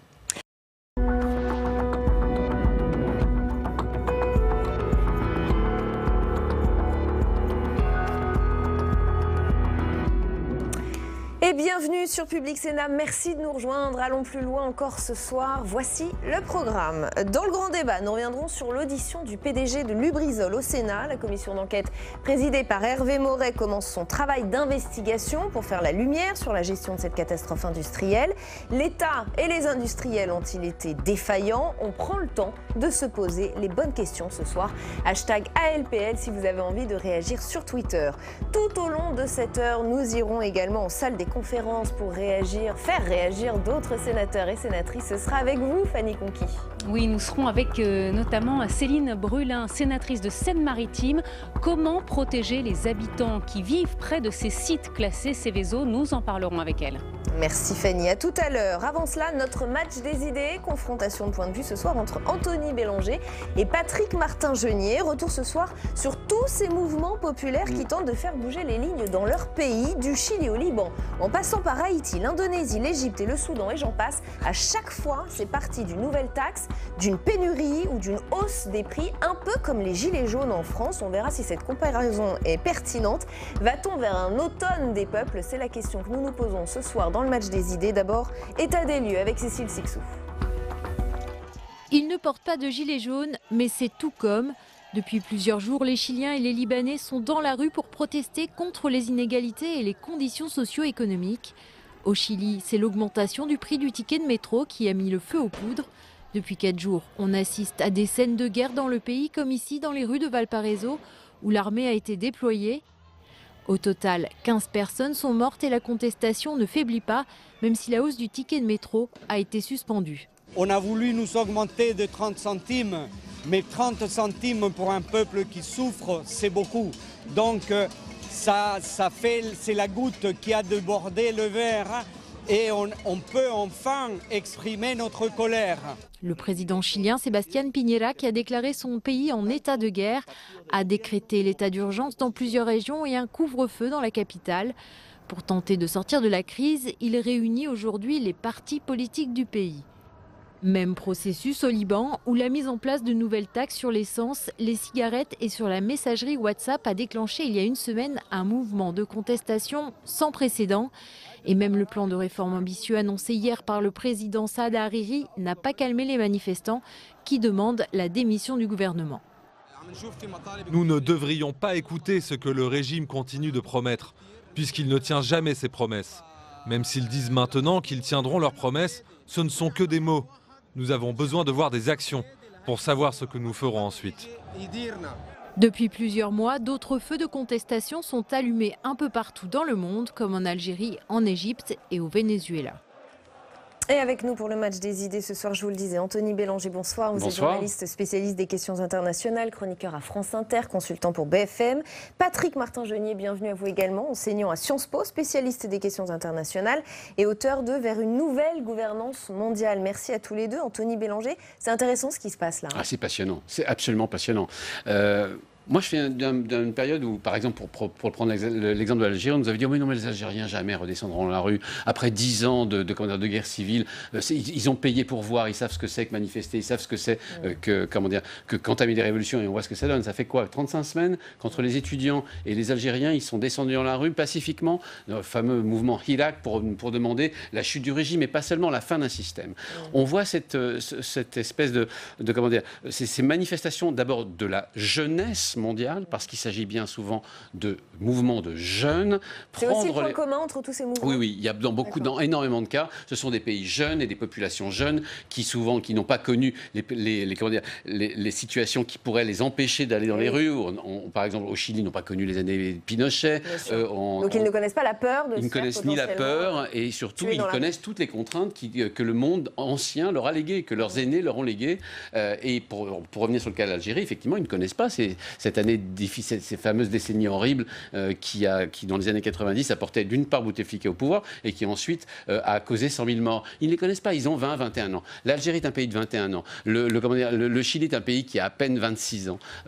On a face à nous... Le Liban aussi. Le Liban, c'est pareil, même combat. Le Liban est aussi un pays... Alors, il y a plusieurs choses. C'est à la fois des mouvements de jeunesse, ce sont des mouvements mondialisés, c'est-à-dire que ces jeunes se regardent les uns les autres. Par exemple, les jeunes de Barcelone ont regardé comment les jeunes de Hong Kong ont manifesté, puis ils ont imité leur façon de manifester. C'est l'effet réseau social ? C'est l'effet réseau social, c'est l'effet de mondialisation. On parlait de mondialisation de l'économie, mondialisation des biens et services. Eh bien, il y a une mondialisation de la contestation. Il y a aussi, malheureusement, les régimes autocratiques qui se regardent les uns les autres et qui souvent utilisent les mêmes méthodes pour... S'imitent eux aussi. Voilà, qui s'imitent eux aussi.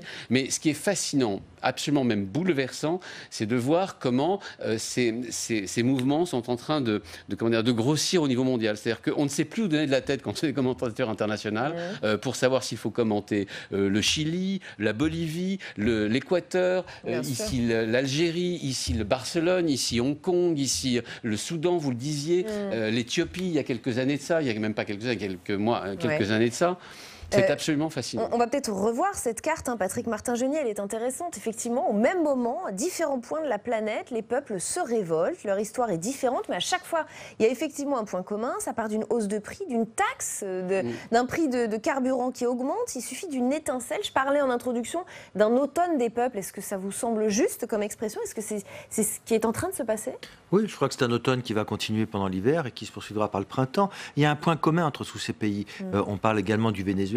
Ce sont des régimes corrompus. Et ce que n'acceptent plus aujourd'hui, vous parliez des jeunes, ce que n'acceptent plus aujourd'hui les jeunes, c'est la pauvreté. Au Liban, par exemple, un quart de la population est sous le seuil de pauvreté. On parle d'électricité, on parle d'eau. Ce sont des gens qui n'ont pas le minimum nécessaire, alors que ce sont des empires financiers, du libéralisme économique. Même chose au Chili, où 1% de la population détient 25% des richesses. Tout cela, c'est inacceptable. Le capitalisme a du bon, à condition que tout le monde en profite, n'est-ce pas? C'est vraiment plus des classes moyennes. C'est ça qui est non, mais attendez, il y a ça, effectivement, les jeunes, et cela atteint les classes moyennes. Et quand ça atteint les classes moyennes, eh bien, ça fragilise considérablement le système et le régime. Et même chose au Chili, on abandonne les services publics, c'est ça qui ne va pas. Des services publics de première nécessité, la santé, l'éducation est essentielle aux jeunes pour s'en sortir, mais également, regardez la grève des poubelles en 2015 au Liban, tout ça fait qu'il y a de l'argent.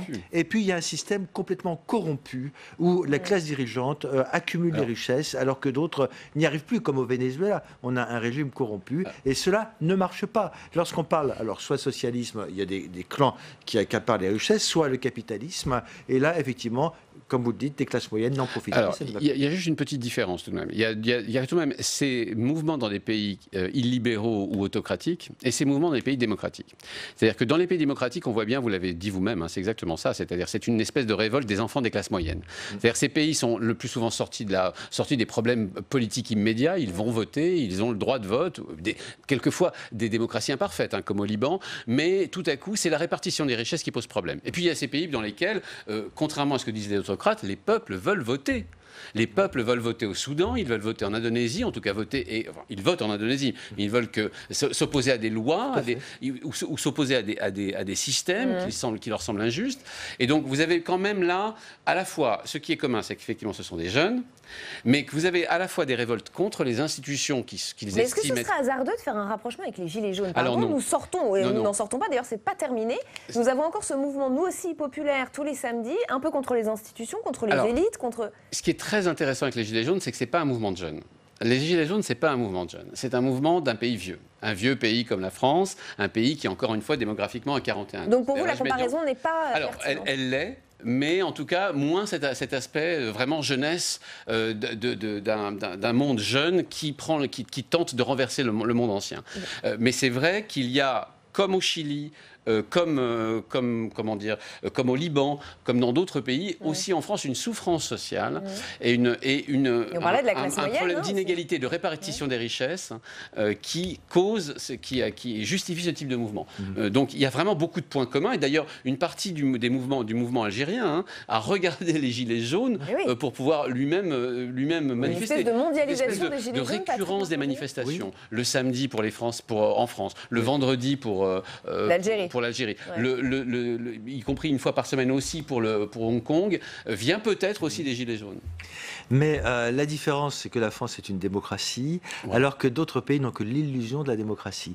Vous citiez Hong Kong, qu'on n'a que l'illusion de la démocratie, parce qu'il y a la Chine qui est derrière. Bon, le Liban, c'est intéressant, parce que comme une démocratie parlementaire, mais on sait bien que le Liban fonctionne avec une chape de plomb confessionnelle. C'est-à-dire que là-bas, vous savez, on répartit les postes en fonction de votre appartenance à une confession. Il y a les chrétiens qui viennent d'ailleurs de démissionner. C'est d'ailleurs le confessionnalisme qui est immédiatement qui est pris en cause. Et tout le monde est visé, les musulmans, qu'ils soient sunnites ou chiites, également le Hezbollah. Toutes les forces religieuses sont visées et les jeunes aujourd'hui ont envie de rompre les murs et de se parler entre eux. Et ça, c'est important, c'est nouveau au Liban, car beaucoup de mariages interconfessionnels se font à Chypre, par exemple, ou à l'extérieur, parce que c'est encore interdit au Liban. Il y a aussi une diaspora, il faut savoir, une diaspora libanaise qui est bien plus importante que la population ça va même au Liban. C'est-à-dire, au Liban, vous avez en fait des clans qui détiennent des villes et qui détiennent des régions et qui détiennent aussi des bouts de pouvoir. Et c'est ce système-là qui est au bout. En fait, partout dans le monde, c'est ce moment où les systèmes anciens sont au bout d'eux-mêmes,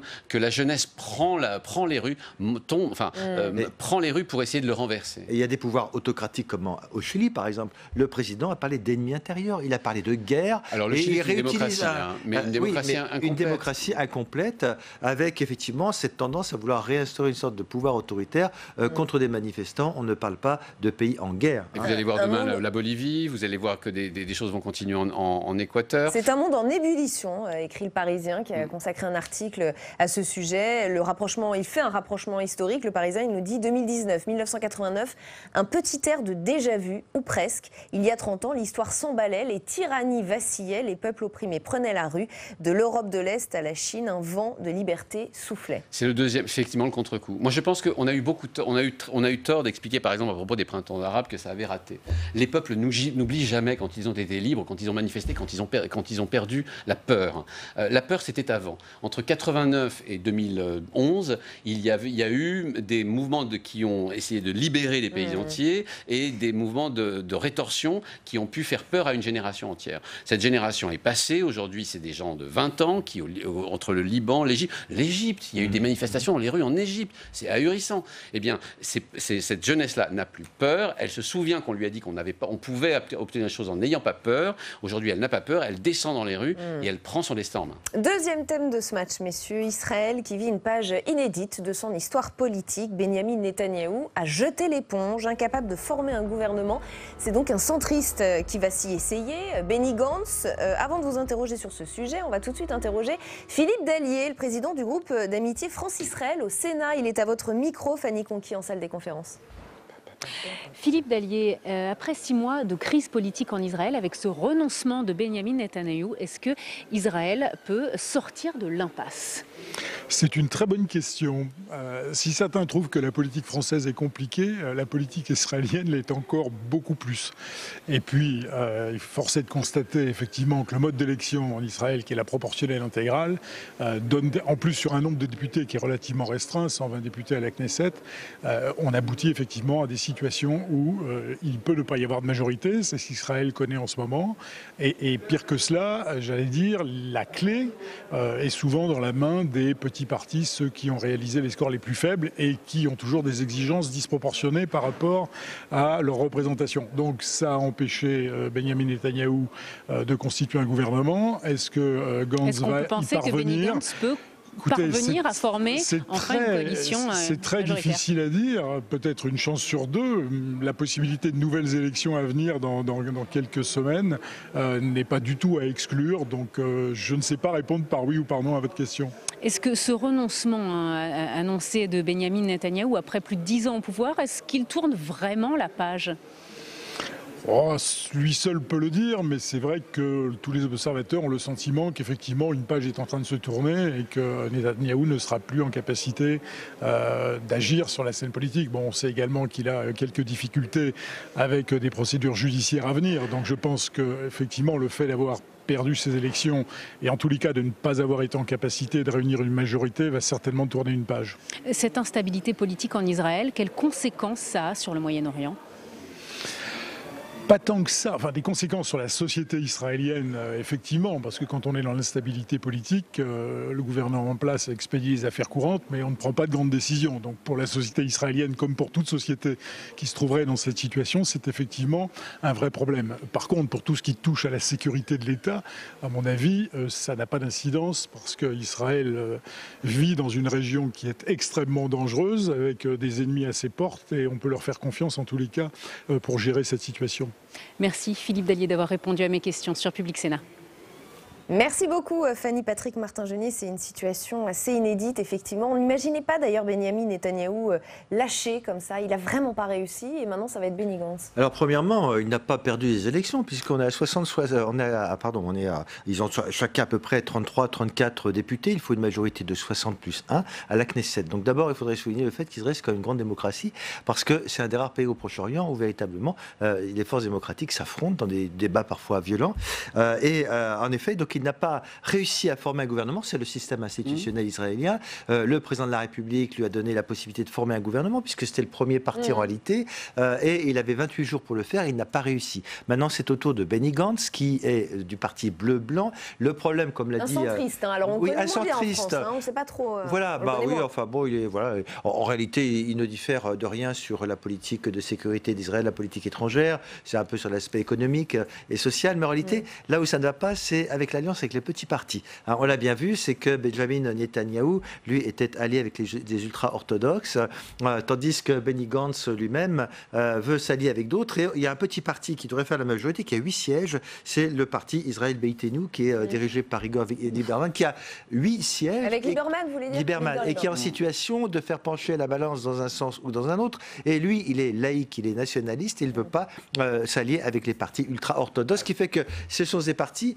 comme il a été dit, qui ont des exigences peut-être disproportionnées par rapport à leur faiseur de roi par rapport. Mais quand on dit que Netanyahou a renoncé, il n'a pas renoncé. Je lisais dans la presse israélienne ce matin qu'en réalité, s'il perdait, il deviendrait chef de l'opposition en espérant pouvoir revenir au pouvoir dans les mois qui viennent. C'est pas fini pour Benjamin Netanyahou. Il y a plein de choses qui sont possibles. Il y a effectivement la possibilité que Israël Beitenu, c'est-à-dire le parti de M. Lieberman, se mette du côté de M. Gantz. Alors c'est un peu étonnant parce que c'est un ultranationaliste, mais il est tellement laïcard, il déteste tellement les partis ultra-religieux, notamment sur une histoire qui traîne dans la société israélienne depuis très longtemps, c'est-à-dire est-ce que les étudiants de Yeshiva, c'est-à-dire les étudiants qui doivent faire l'armée ou pas, c'est sur cette question-là qu'il n'a pas voulu s'allier avec monsieur Netanyahou, et c'est sur cette question-là qu'il pourrait s'allier avec Benny Gantz.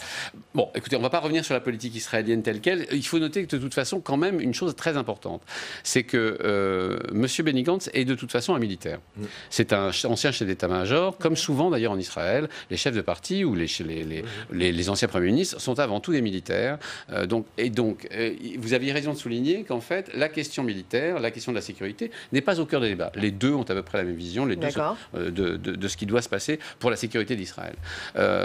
Votre camarade posait la question de savoir si ça changeait les choses d'un point de vue... Pour la région? Non, parce qu'Israël est un exercat, c'est-à-dire est une espèce d'oasis à la fois de richesse et de sécurité au milieu d'une région. Oui, mais on sait que Netanyahou est un homme aux mains de fer et qu'il tenait, enfin c'est ce que disaient les Israéliens, qu'il tenait le pays et qu'il tenait la région. Est-ce que ça peut changer si c'est un Benny Gantz qui prend les rênes? Il tient le pays, oui, il tient le pays depuis qu'en fait il a effectivement enfermé la partie israélienne de la population de la partie palestinienne avec un mur et avec d'autres mesures de sécurité drastiques. Israël en fait effectivement est une espèce de pôle à la fois de sécurité économique occidentale avec des standards de vie occidentaux dans un monde qui lui n'est pas du tout occidental ni par les standards de vie ni par les mœurs politiques. Donc il y a pour la région, aucune incidence, à moins qu'Israël décide, par exemple, de s'en prendre à l'Iran sur son programme militaire. Mais ce n'est pas vraiment du tout ce que la politique... Et dans son rapport avec l'Europe et avec la France, est-ce qu'un Benny Gantz aurait davantage les faveurs d'un Emmanuel Macron ou pas du tout? On sait que les relations étaient tendues. Les relations étaient assez tendues avec un Netanyahou qui est un ultranationaliste, qui est à droite, extrêmement à droite, et qui a à cœur qui a une vision de la politique étrangère extrêmement dure, notamment vis-à-vis de l'Iran. Aucun compromis, alors que la France a tout de même signé cet accord de 2015 qui permettait à l'Iran de rentrer dans le rang des nations. Il aura probablement plus de choses à dire à Benny Gantz, qui lui est un homme plus centriste, qui aura peut-être à cœur à chercher des compromis et à trouver avec ses voisins un modus vivendi un peu moins raide ou roide que monsieur Netanyahou. Mais comme ça a été dit, en termes de sécurité, il n'y a rien. Et puis il y a la question naturellement qu'il faudra aborder, parce que la santé économique d'Israël, il n'y a aucun souci, ça se passe bien, il y a de la croissance, le chômage est bas, donc il n'y a pas de problèmes économiques. Avec quand même une pauvreté importante, parce que rappelons quand même que les toutes premières manifestations du type de celles qu'on voit aujourd'hui dans les rues, c'est en Israël qu'elle s'est passée. C'est vrai, mais il y a aussi le problème des colonisations, la colonisation, et puis il faudra bien un jour régler cette histoire d'une coexistence pacifique avec les Palestiniens, et c'est là où ça ne passe pas. Troisième thème de ce match, la Syrie et la guerre qui l'oppose à la Turquie par le biais des Kurdes. Visite surprise et inédite de Bachar el-Assad dans la province d'Idleb tout à l'heure, près de la ligne de front. La bataille d'Idleb est la base pour mettre fin au désordre et au terrorisme dans toutes les régions syriennes, a dit le président syrien. Le Sénat est en train de discuter une proposition de résolution sur le conflit. Alice Bardot, on vous retrouve en direct de la salle des conférences. Est-ce que vous pouvez nous expliquer de quoi il s'agit exactement ? Oui, tout à fait, Rebecca. Alors, il faut savoir que tout à l'heure, les sénateurs ont justement adopté à l'unanimité cette proposition de résolution concernant l'offensive turque au nord-est de la Syrie. Alors, ce texte vise à demander au gouvernement d'agir pour faire cesser cette offensive à l'encontre des Kurdes, que son auteur Bruno Retailleau va jusqu'à qualifier de nettoyage ethnique. Alors, cette proposition de résolution prévoit plusieurs mesures pour éviter, je cite, l'éradication des Kurdes, mais aussi la résurgence de Daesh détenus dans leur prison. Écoutez le président du groupe LR, Bruno Retailleau, les préciser. Sur le plan européen, nous sommes un certain nombre depuis des années à penser que faire courir le processus d'adhésion à la Turquie n'a tout simplement aucun sens. Nous aurions dû stopper les pourparlers d'adhésion à la Turquie. Qui peut penser aujourd'hui que l'avenir de la Turquie est en Europe, mes chers collègues? Et puis, il y a le court terme. Bien sûr, il faut que notre diplomatie, qui est une grande diplomatie, puisse travailler à obtenir l'arrêt de cette offensive, le retrait des troupes turques, pour que nos frères kurdes puissent se réinstaller, bien évidemment. Nous devons aussi garantir un acheminement sans entrave de l'aide humanitaire à toutes les populations. Alors les sénateurs sont unanimes, le gouvernement n'est pas à la hauteur des enjeux, selon les mots du président du groupe socialiste Patrick Kanner. Dans sa réponse, le secrétaire d'État auprès du ministre de l'Europe et des Affaires étrangères Jean-Baptiste Lemoyne a mis près de 10 minutes avant de parler des moyens d'agir du gouvernement. Il a notamment répété le rôle moteur de la France sur la scène internationale, mais surtout il a rassuré les sénateurs sur l'une de leurs inquiétudes. La ligne de l'exécutif est claire. Le processus d'adhésion de la Turquie à l'Union européenne est stoppé, comme l'avait rappelé le président en 2018. Alors si cette proposition de résolution incitera peut-être le gouvernement à aller plus loin pour contrer l'offensive turque en Syrie, selon le ministre, nous ne pouvons pas sortir indemnes de ce conflit, mais pour le socialiste Rémi Féraud, il est encore temps d'éviter la guerre. Merci beaucoup Alice. Une réaction, Anthony Mélanger ? Dans ce conflit en Syrie, l'Europe est totalement empêchée. Les États-Unis, on l'a bien vu, sont sortis d'affaire. Nous ne sommes plus qu'un acteur externe, alors que la Russie, l'Iran et éventuellement même Israël ou les autres sont des acteurs internes.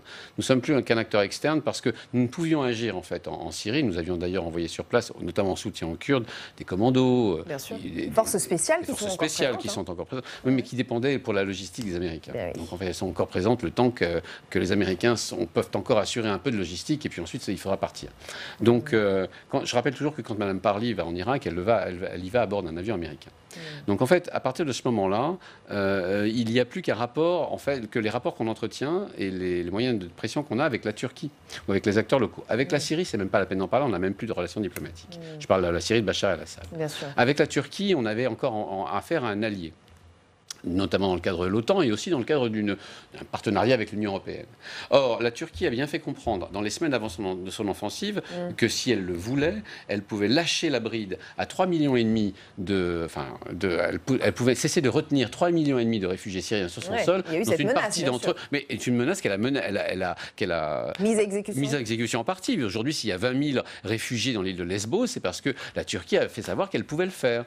Et donc, en fait, devant cette menace, l'Europe est tétanisée. Totalement dépendant. Totalement. C'est-à-dire, personne ne veut en Europe revivre ce qu'on a vécu en 2015 et 2016, c'est-à-dire une vague de migrants d'1 million à 2 millions de personnes dans les 2 ans. Donc, en conclusion, nous ne pouvons absolument rien faire face à la Turquie, qui, grosso modo, la patinoire pour elle, si je puis m'exprimer ainsi, pour dire, en parlant d'une chose horrible, qui consiste à mener une guerre sur un sol étranger, parce qu'il s'agit bien là d'une invasion de la Turquie en Syrie, contre des Kurdes qui étaient nos alliés. La Turquie préparait depuis très longtemps. Mais elle a reçu une espèce de droit de passage par les États-Unis. Et c'est horrible parce que c'est vraiment une humiliation, une double humiliation pour l'Europe. Ne plus pouvoir intervenir sur place parce que les Américains partent et en plus de devoir abandonner, sans l'avoir jamais voulu ni même décidé, des alliés kurdes qui pourtant se sont battus pour nous. C'était nos foot soldiers sur place. C'était nos soldats, c'était notre armée présente sur place, c'était vraiment ces Kurdes. Patrick Martin-Junier. Oui, c'est vrai. Tout ce qui représente les Kurdes, il ne peut pas les voir. Il y a effectivement, alors je ne sais pas s'il faut employer l'expression du sénateur nettoyage ethnique, mais on n'en est pas loin quand même parce que il confond, pour lui, tous les Kurdes sont des quasi-terroristes. Alors naturellement, il faut faire la différence entre le Parti travailleur du Kurdistan, qui sont considérés comme une organisation terroriste, et le HDP, qui est quand même le Parti démocratique des peuples, qui est la branche politique. Ce sont des gens qui sont représentés à la Grande Assemblée nationale turque, et il veut les éliminer. Il les a arrêtés. Il a arrêté certains parlementaires. Il y a un renforcement de son pouvoir autoritaire. Et il y a pas plus de 15 jours, il a fait arrêter 15 maires du HDP dans le sud de la Turquie. Donc on voit bien que ça ne lui plaît pas. Et ça part effectivement d'une décision parfaitement irresponsable de Donald Trump d'avoir retiré ses troupes, alors que les Turcs, effectivement, étaient du côté des Occidentaux contre Daesh. En même temps, si vous voulez. Pour conclure, il nous reste moins d'1 minute. En même temps, si vous voulez, c'est tout de même une chose terrible à devoir. En fait, pourquoi est-ce qu'Erdogan se comporte comme ça maintenant ? D'abord parce que c'est possible et que de cette manière, Donald Trump lui a donné la permission. Et ensuite parce qu'il est lui-même dans des contraintes nationales extrêmement fortes. La crise est là en Turquie. La croissance n'est plus ce qu'elle était. Il vient de perdre la ville d'Istanbul et donc avec elle, en fait, les grandes villes du littoral. Donc il est politiquement contraint. est en difficulté aussi économique. Et au fond, dans ces cas-là, que font les autocrates? Eh bien, ils s'inventent une petite guerre et pour rassouder les esprits. C'est-à-dire qu'ils foncent vers un nationalisme qui, là, pour le coup, risque de causer une catastrophe épouvantable dans la région. Et petit dernier mot, c'est là où on voit que l'Europe est un nain politique et que lorsque, par exemple, le président de la République parle de restructurer l'Union européenne, il faudrait réfléchir à une vraie politique étrangère commune, car c'est ensemble qu'on est fort et non pas séparés. On voit que l'Europe est très faible. Pas de mon vivant, ça je peux vous le dire, je ne verrai pas ça de mon vivant. Pour avoir plus de poids à l'international. Merci en tout cas à tous les deux d'avoir participé à ce match des idées. ALPL continue, place à notre grand débat. On va prendre le temps de revenir sur l'accident industriel de l'usine Lubrizol. La commission d'enquête du Sénat a donc commencé son travail d'investigation. Les sénateurs iront à Rouen jeudi et cet après-midi, ils ont auditionné le PDG de l'entreprise. Nous a-t-il aidé à faire la lumière sur les causes et les conséquences? Que faut-il en retenir? On a une demi-heure pour se poser les bonnes questions avec nos invités. D'abord le point avec Audrey Vuettaz. Avant toute explication, le PDG de Lubrizol a commencé par demander pardon. Je voudrais tout d'abord présenter nos excuses les plus sincères à tous ceux qui ont été impactés par l'incendie du 26 septembre. Il a ensuite tenté, sous serment, je le jure, de répondre aux inquiétudes nombreuses des sénateurs concernant les risques sanitaires de l'incendie du mois dernier. Est-ce qu'on connaît vraiment la dangerosité du panache de fumée qui est sorti et qui a flotté sur la ville de Rouen et ses environs? Réponse maladroite d'Éric Schnur. Les produits qui ont brûlé ne présentent pas de danger à la santé outre les irritations. Il n'y a aucune différence significative entre ce qui a été brûlé dans le feu et ce qui peut brûler dans l'incendie d'une maison. Face au scepticisme des sénateurs, les retombées ne sont pas nocives. Permettez-moi juste de vous faire part de mon étonnement. Sans faire de catastrophisme, je pense quand même qu'on est là devant une catastrophe écologique. Le directeur s'est engagé à leur fournir toutes les analyses effectuées par des experts indépendants. Quant au déroulé de l'accident, il s'affine. D'après nos informations, l'incendie a débuté hors de notre site, mais nous devons encore en déterminer les causes. Il est trop tôt pour en dire plus. Une enquête judiciaire est en cours. Trop tôt aussi pour évoquer précisément les indemnisations qui répondront aux préjudices subis par les agriculteurs et les sociétés environnantes. Mais le PDG promet que Lubrizol sera au rendez-vous. Une nouvelle promesse face à laquelle la commission reste prudente. Soyez certains que nous serons très vigilants quant au fait que ces bonnes intentions se traduisent dans les faits. Les sénateurs poursuivront leur enquête jeudi sur le site de Lubrizol. Et avec nous pour ce grand débat, Nicole Bonnefoy, bienvenue. Vous êtes sénatrice socialiste de la Charente, co-rapporteure de la commission d'enquête du Sénat liée à cet incendie de l'usine Lubrizol il y a presque un mois. Agnès Canaillé, bienvenue à vous également. Vous êtes sénatrice LR de Seine-Maritime, membre également de cette commission d'enquête. Bertrand Brulin, bienvenue. Vous êtes délégué fédéral de la Fédération Chimie Énergie CFDT en charge de la branche chimie. Et Judith Renorn, bienvenue à vous également, historienne, spécialiste des risques industriels et auteur de ce livre Blanc de plomb, histoire d'un poison légal. Merci à tous les quatre. Nicole Bonnefoy, on a eu excuses, on a eu de la compassion, on a eu des promesses de transparence. Éric Schnur a, semble-t-il, cherché à montrer patte blanche. Est-ce qu'il vous a convaincu pour autant? Non, votre tête est plus longue. Convaincu, non. Pour autant, il souhaite que toute la transparence soit faite. Il souhaite savoir d'où est parti l'incendie, considérant qu'il n'est pas parti du périmètre de l'entreprise. Donc, il attend que l'enquête fasse jour pour voir la réalité des responsabilités. Vous voulez dire qu'il a montré quand même de la bonne volonté? En même temps, on peut le comprendre. Après, il a souhaité s'impliquer, indemniser, etc. Mais c'est vrai qu'on était assez interloqués. On l'a vu tout à l'heure dans les images, considérant par exemple que la fumée n'était pas plus nocive qu'une fumée de maison, alors que quand même ce sont des produits chimiques. Donc je pense bien évidemment à toutes les personnes, tous les habitants du secteur de Rouen qui ont eu à respirer et qui respirent encore avec des nuisances importantes. Donc ça pose question, quoi. Visiblement, on avait du mal à admettre cette situation-là. Un discours rassurant mais pas très crédible, Agnès Canaillé? Effectivement, je pense que Éric Schnur avait la volonté de dire ce qu'il pouvait. Il a eu la volonté de s'être excusé à plusieurs reprises au cours de... Rappelons qu'il était quand même obligé de venir, on est bien d'accord, et qu'il a prêté serment. Il n'est pas venu juste par bonne volonté, il est venu parce qu'il n'avait pas le choix. Effectivement, c'est le principe de la commission d'enquête, c'est-à-dire qu'il était convoqué et il était obligé de se rendre à cette convocation et de prêter serment, de dire toute la vérité, rien que la vérité. Donc je pense qu'il a dit sa vérité, je pense qu'il a effectivement, il s'est excusé de ce qui s'était passé le 26 septembre à Lubrizol et des conséquences. Maintenant, il y a beaucoup de questions qui restent en suspens et beaucoup de questions qu'on lui a posées auxquelles il n'a pas répondu et pour lesquelles il a été plus que évasif. Parce qu'il a éludé, il a essayé de contourner la réponse, ou non, il a dit je ne sais pas Je pense qu'il n'avait pas toutes les réponses à son niveau sur la manière dont les choses se sont déroulées concrètement, qu'il a tenté d'apporter un certain nombre de réponses. Maintenant, on a encore un grand nombre d'interrogations et c'est tout l'intérêt de cette commission d'enquête qui va prendre le temps, en plus, de mener ses travaux. 6 mois. 6 mois. 6 mois, c'est la durée habituelle, mais il m'avait semblé que cette commission serait plus rapide pour avoir des résultats et des réponses plus rapides, non? Elle peut être plus rapide, on le souhaite, mais la durée maximum est de 6 mois. Mais on souhaite effectivement, dans les mesures du possible, réduire son temps. Pour autant, il faut qu'on auditionne des parties prenantes.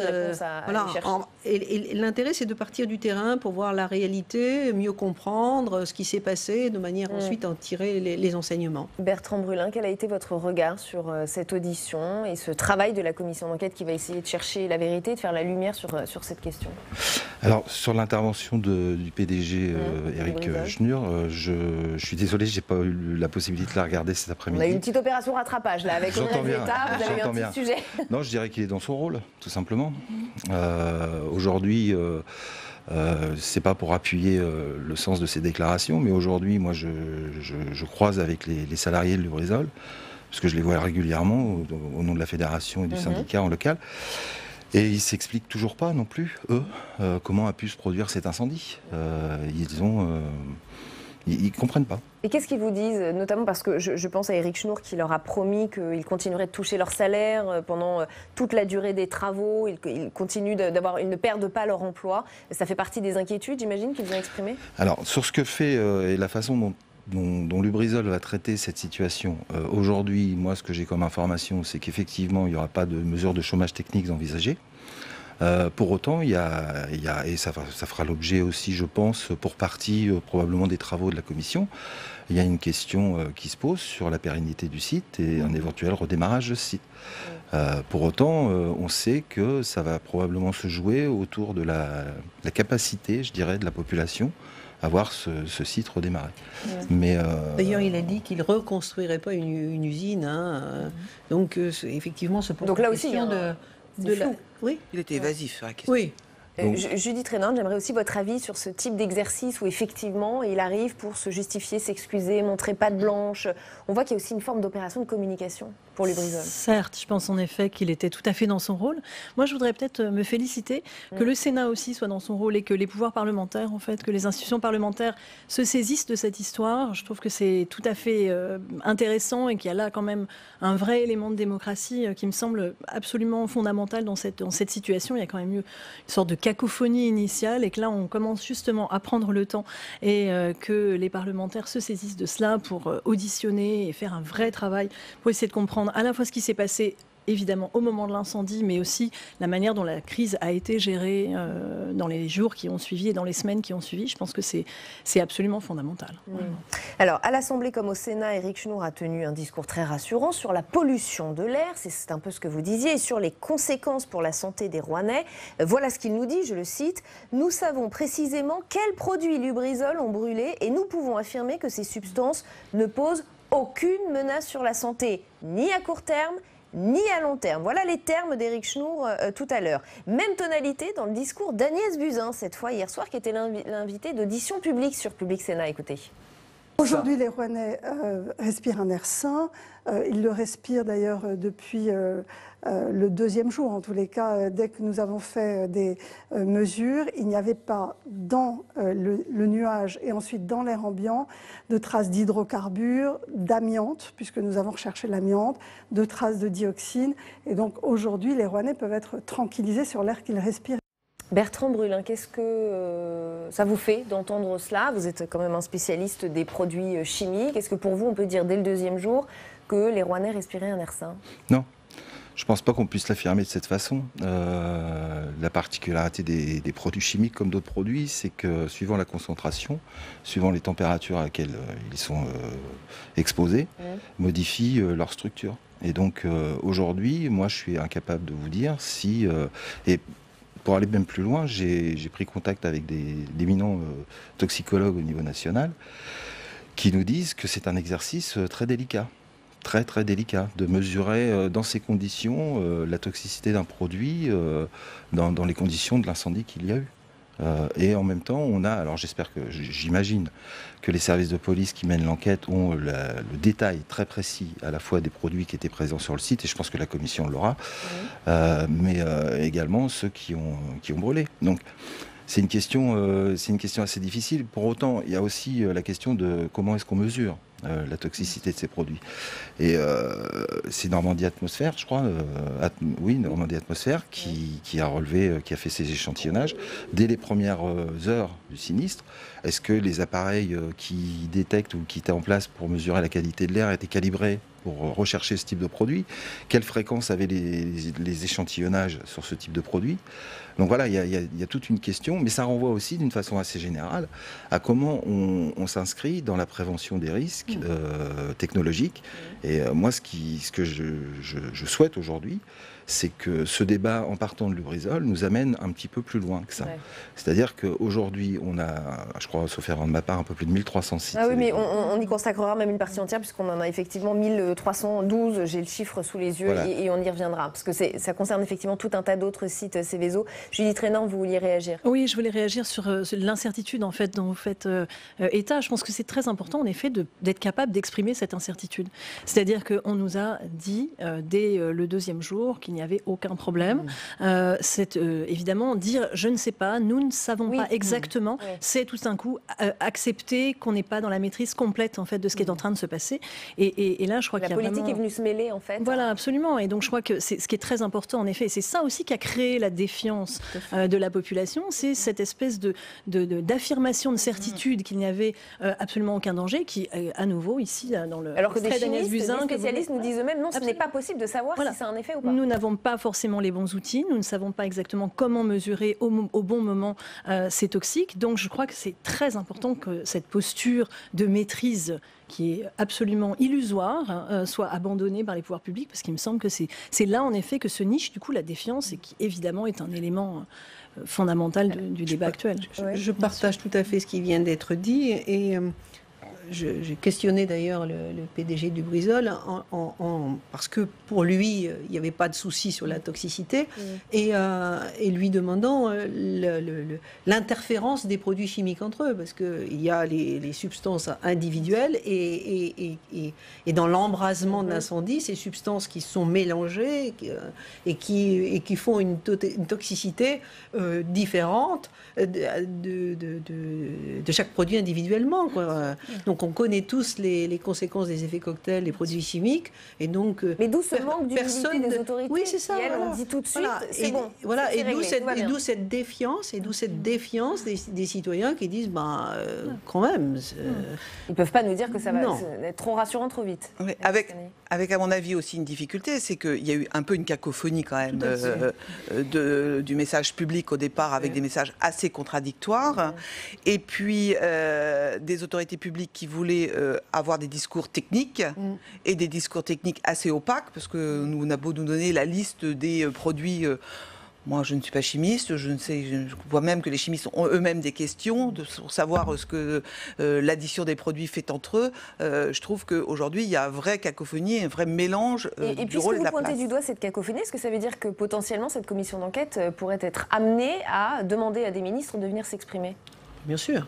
Les ministres vont venir d'ailleurs. C'est prévu? C'est prévu. Quand? Vous savez déjà? Les calendriers sont en train de se caler. Madame Buzyn, la ministre de la Santé, je crois que ça va être une des premières à venir devant la commission d'enquête. Mais oui, nous souhaitons entendre tous les ministres concernés par le sujet. Et dans quel but? Leur demander des comptes sur ce qu'ils ont pu déclarer quelques heures après l'incendie? Nous souhaitons, au-delà de l'événement Lubrizol lui-même, comme je l'ai dit tout à l'heure, traiter... il y a la problématique de la prévention des risques, on l'a dit, cette culture du risque qu'on n'a pas de façon générale en France, y compris sur les risques industriels. Et puis, il y a ensuite la gestion des risques eux-mêmes et donc la nécessité que les ministres ont... Ah oui, nous souhaitons le volet urbanisme, bien sûr. Là aussi, il y a un sujet. Et puis ensuite, cette cacophonie qui rend la parole du politique plus crédible, quoi. Et nous sommes, nous, des personnes engagées. Et donc, nous considérons que c'est quand même très ennuyeux, cette remise en cause du politique. Et la chaîne d'information, vous disiez aussi, Agnès? Oui, la chaîne d'information. Je pense que ce qu'il faut aussi que l'on appréhende dans le cadre de cette commission d'enquête, c'est comment s'est déroulé en l'espèce sur l'affaire Lubrizol la transformation de l'information et à la fois aux habitants, aux autorités et aux élus locaux, et comment justement il y a eu un certain nombre de dysfonctionnements et comment on peut en tirer les conséquences pour l'avenir. Et je pense que c'est ça qui est important. Et si je peux me permettre, alors il y a bien évidemment Lubrizol avec cet incendie incroyable, et les conséquences environnementales, sanitaires, économiques, tout, mais il y a d'autres sites en France on va y venir, Céveso ou pas Céveso d'ailleurs, parce qu'il y en a d'autres, y compris des friches industrielles, pour certaines qui sont à ciel ouvert, qui n'ont pas été dépolluées et qui ont des conséquences dramatiques pour l'environnement et pour la santé humaine. Et c'est un vrai sujet qu'a fait découvrir ce drame de Lubrizol. Alors, sur quoi cette commission d'enquête pourra-t-elle déboucher très concrètement? On le disait, il y a plus de 1300 sites Céveso en France. Ils sont parfois très près des habitations. Alors, qu'est-ce qu'on fait? On va en parler dans un instant. Je vais vous poser la question. On va d'abord aller en salle des conférences. Fanny Conqui, vous êtes aux côtés de Céline Brulin, sénatrice de Seine-Maritime, elle aussi membre de cette commission. A-t-elle des pistes, des solutions? Alors Céline Brulin, on a constaté avec l'urbanisation croissante que de très nombreux sites classés Céveso se trouvaient très près de zones d'habitation. Comment peut-on maintenant protéger ces habitants? Souvent, ce sont les habitations et l'urbanisation qui s'est rapprochée de sites qui sont déjà anciens. Le site de Lubrizol à Rouen est implanté là depuis 1954. On a des sites en Vallée de Seine qui sont depuis les années 30. Et il y a des projets, par exemple, qu'il faudra, à mon avis, revoir à Rouen, d'un écoquartier, par exemple, sur lesquels, par exemple, mes amis communistes avaient exprimé les plus grandes réserves. Mais il faut aussi qu'on assure la sécurité à partir de ce qui est stocké et produit dans les entreprises. Par exemple, on ne peut pas accepter, me semble-t-il, les nouveaux assouplissements qui ont été permis par la loi ESSOC, qui permettent de produire davantage ou de stocker des produits dangereux sans études de danger, sans études environnementales, avec d'autres assouplissements qui étaient aussi prévus quelques jours avant la catastrophe de Rouen. Et puis, je crois qu'il faut aussi réinvestir les CHSCT, qui sont des organisations au sein des entreprises, avec des salariés, avec un savoir-faire immense, qui permettent d'amoindrir les risques. Alors, on sait qu'il y a des plans de prévention des risques technologiques, PPRT, qui ont été créés après la catastrophe de l'usine AZF à Toulouse en 2001. Est-ce que ces plans sont suffisants? Ces plans, déjà, il faut qu'ils soient mis en œuvre en totalité. Or, il y a des sujets, par exemple, sur le financement, parce que des familles qui sont, par exemple, contraintes d'installer des triples vitrages dans leurs habitations n'ont pas toujours les moyens de le faire. Il y a des collectivités qui viennent les aider, mais je crois qu'il faut aussi que l'État réfléchisse. Aujourd'hui, l'État indemnise les habitants sous forme de crédit d'impôt, sauf qu'il leur faut avancer l'argent. Et je crois que ce sont des dispositifs sur lesquels il faut réfléchir, parce que les gens n'ont pas tous les moyens de faire ces travaux. Dernière question, est-ce qu'il faut songer à déplacer certains sites ou certains stocks, que vous me disiez, ou évacuer certaines zones pour garantir la sécurité des habitants? Il faut peut-être, mais il faut dans un premier temps, je pense, remettre des normes de sécurité absolues. Je pense qu'on ne peut pas jouer avec la sécurité. Or, la commission d'enquête le dira sûrement. Mais on voit qu'il y a eu des assouplissements qui sont de très mauvais augure. Merci Céline Brulin d'avoir répondu à mes questions. Merci Fanny, merci à Céline Brulin d'avoir participé à cette interview. Agnès Canaillé, vous vouliez réagir? Oui, non, parce que ma collègue Brulin dit un certain nombre de vérités. Sur les PPRT, effectivement, ils sont actionnés avec une inégale mise en œuvre sur les territoires. Donc on parle de plans mis en place après la catastrophe AZF en 2001. industriels. Tout à fait, des plans de prévention des risques technologiques. D'accord. Moi, je suis d'un territoire, le Havre, où on a 23 usines Céveso dans la zone industrielle. Il y a un PPRT qui a été adopté avec des mesures fortes, des mesures d'information, des mesures de prévention. Il y a aussi une solidarité entre les entreprises du territoire via Synerzip qui s'est créée pour travailler de concert sur ce risque industriel. Il y a des mesures, Céline Brulin en parlait, qui ont été mises en œuvre pour financer effectivement chez les habitants des travaux de triple vitrage, des travaux de mise en de mesures d'alerte pour l'ensemble des riverains. Mais cette culture du risque, elle est très inégale d'un territoire à l'autre, ne serait-ce qu'à l'intérieur même du département de la Seine-Maritime. Alors, est-ce qu'on peut peut-être regarder cette carte, pardon, je m'étrangle, des sites Céveso en France? Il y en a 1312 installations industrielles qui présentent des risques d'incidents majeurs, répartis en 2 catégories, Céveso seuil haut, 705 sites, et Céveso seuil bas, 607 sites. Est-ce qu'on a les moyens d'améliorer la sécurité de tous ces sites? Je pense que si c'est nécessaire, il faudra se donner les moyens d'améliorer la sécurité. C'est inévitable. Et alors, je repensais à ce qui venait d'être dit, à savoir après AZF, s'était posé la question de la sous-traitance. Et donc de la nécessité d'une sous-traitance formée. Et donc là, lorsqu'on a auditionné tout à l'heure le PDG de Lubrizol, justement, on lui posait la question sur la sous-traitance. Est-ce qu'il y avait beaucoup de sous-traitance? On sait que dans cette catégorie d'industrie, il y a beaucoup de sous-traitance. Et il a répondu en disant que la sous-traitance, enfin les sous-traitants étaient formés sur les questions de sécurité au même titre que les personnels. Donc ça, c'est des questions qu'on va approfondir dans le cadre de la commission d'enquête. Vous avez des doutes? On a quand même quelques doutes sur la formation à la sécurité des sous-traitants. C'est un vrai sujet, ça, Bertrand Brulin, la question des sous-traitants? Oui, tout à fait. C'est un article du Monde qui a interpellé sur ce point. Oui, j'entends bien. Le principal, aujourd'hui, le principal outil, je dirais, qui existe, c'est ce qu'on appelle le MAS. Et les entreprises doivent être, entre guillemets, masées pour intervenir sur des sites classés. Pour autant, on ne va pas se cacher derrière notre petit doigt. On assiste aussi sur ces champs-là comme sur d'autres à la réduction de coûts, donc la renégociation de contrats en quasi-permanence. Et voilà, on ne peut pas quelque part avoir l'argent du beurre, enfin le beurre et l'argent du beurre. À un moment donné, il va falloir, moi je suis assez d'accord avec vous, construire des relations avec les sous-traitants qui durent dans le temps. Parce que c'est aussi une façon, parce que vous avez employé le mot tout à l'heure, de culture sécurité. Effectivement, en France, on n'a pas suffisamment développé ces aspects.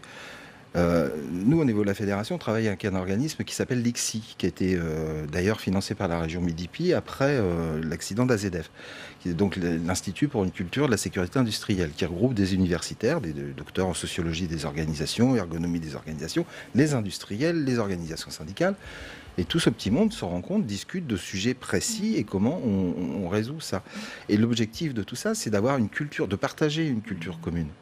Parce que on le sait, historiquement, ça s'est construit comme ça. On a fiabilisé les procédés, donc on a réduit le nombre d'accidents.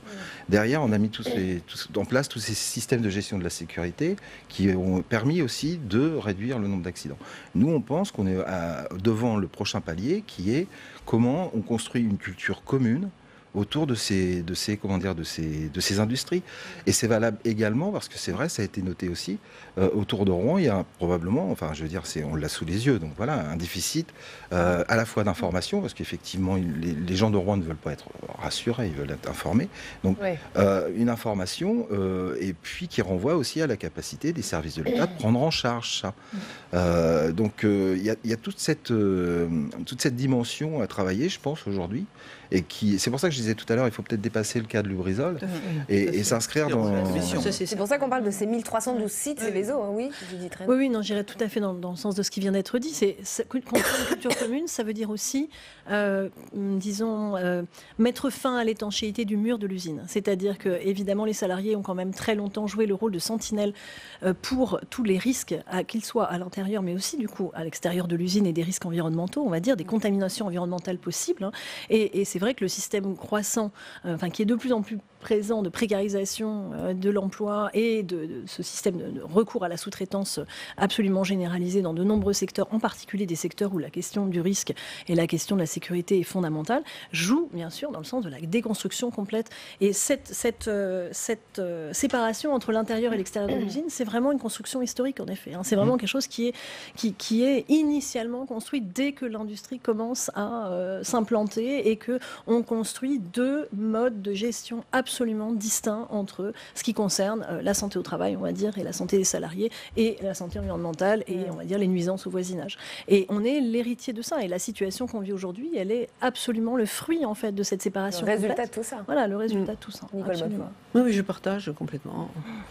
Donc notre commission d'enquête a un travail énorme avec, j'espère, des préconisations, des recommandations, voire une modification ou des modifications de la législation qui vont emmener vers ce qu'on dit, la culture du risque. Il y a eu un partagé. Pardon. Il y a quelque chose probablement qu'il faudrait aussi interroger, parce que nous, les travaux qu'on a menés conjointement avec la Fédération Chimie Énergie CFDT et l'ICSI, on a mis des modules de formation en place pour nos équipes, qui sont risque industriel majeur 1, 2, qui sont co-construit avec l'INERIS. On a d'autres modules de formation sur les facteurs humains et organisationnels de la sécurité qui sont construits en partenariat avec l'ICSI.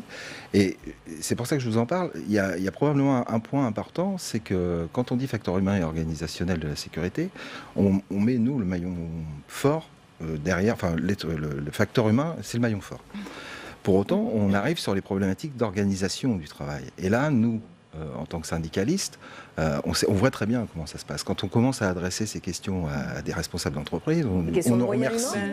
Pardon ? Dès que vous parlez des questions de moyens humains ? Non, dès qu'on parle des questions d'organisation.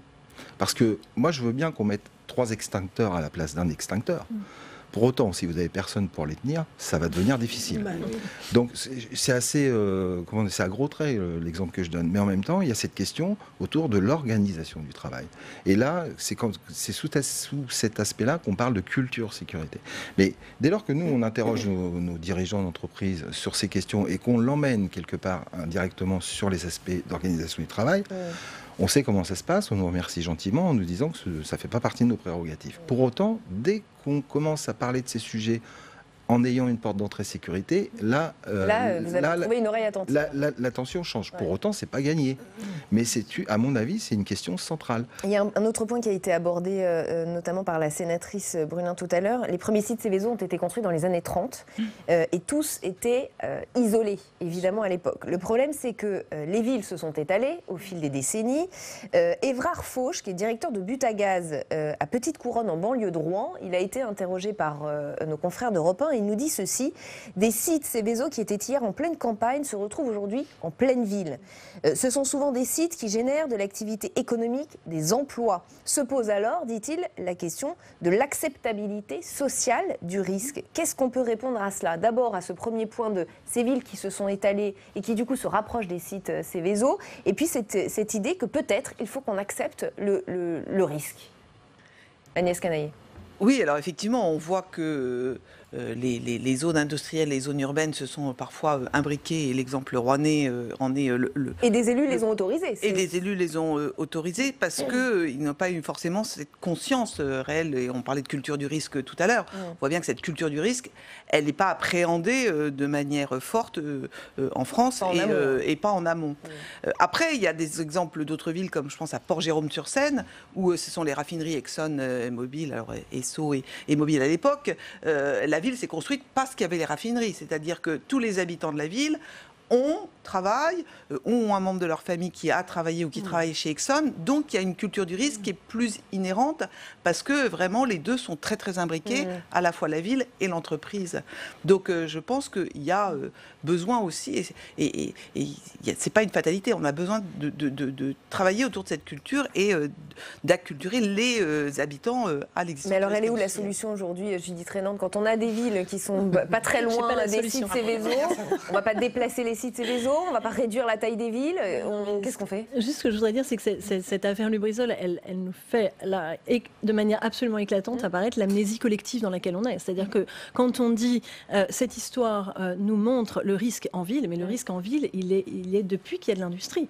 Et il a même été organisé comme tel. C'est-à-dire que la cohabitation entre la ville et l'industrie, elle a été organisée. Elle a répondu à un certain nombre de prescriptions d'une certaine manière. Je veux dire, c'est pas maintenant qu'il faut qu'on s'habitue au risque. On s'est toujours habitué au risque. Je dirais depuis la législation initiale qui est 1800. Et elle était normale, mais quand vous voyez la réaction des Rouennais, ils savent qu'il y a des sites Seveso très Ils le savent très bien. Mais moi, ce que je voudrais simplement dire, c'est que voilà, on s'est habitué depuis le début de l'ère industrielle, on va dire, à vivre avec ce risque. On s'est complètement accommodé. Il y a des stratégies de contournement, je dirais, psychologiques aussi, des habitants qui peuvent vivre à proximité immédiate de sites extrêmement dangereux qui peuvent exploser à n'importe quel moment. C'est le cas dans la vallée de la Basse-Seine, c'est le cas au sud de Lyon, dans le couloir de la chimie, c'est le cas à Fos-sur-Mer, où les gens se baignent à proximité immédiate d'usines extrêmement polluantes, et ils le savent très bien.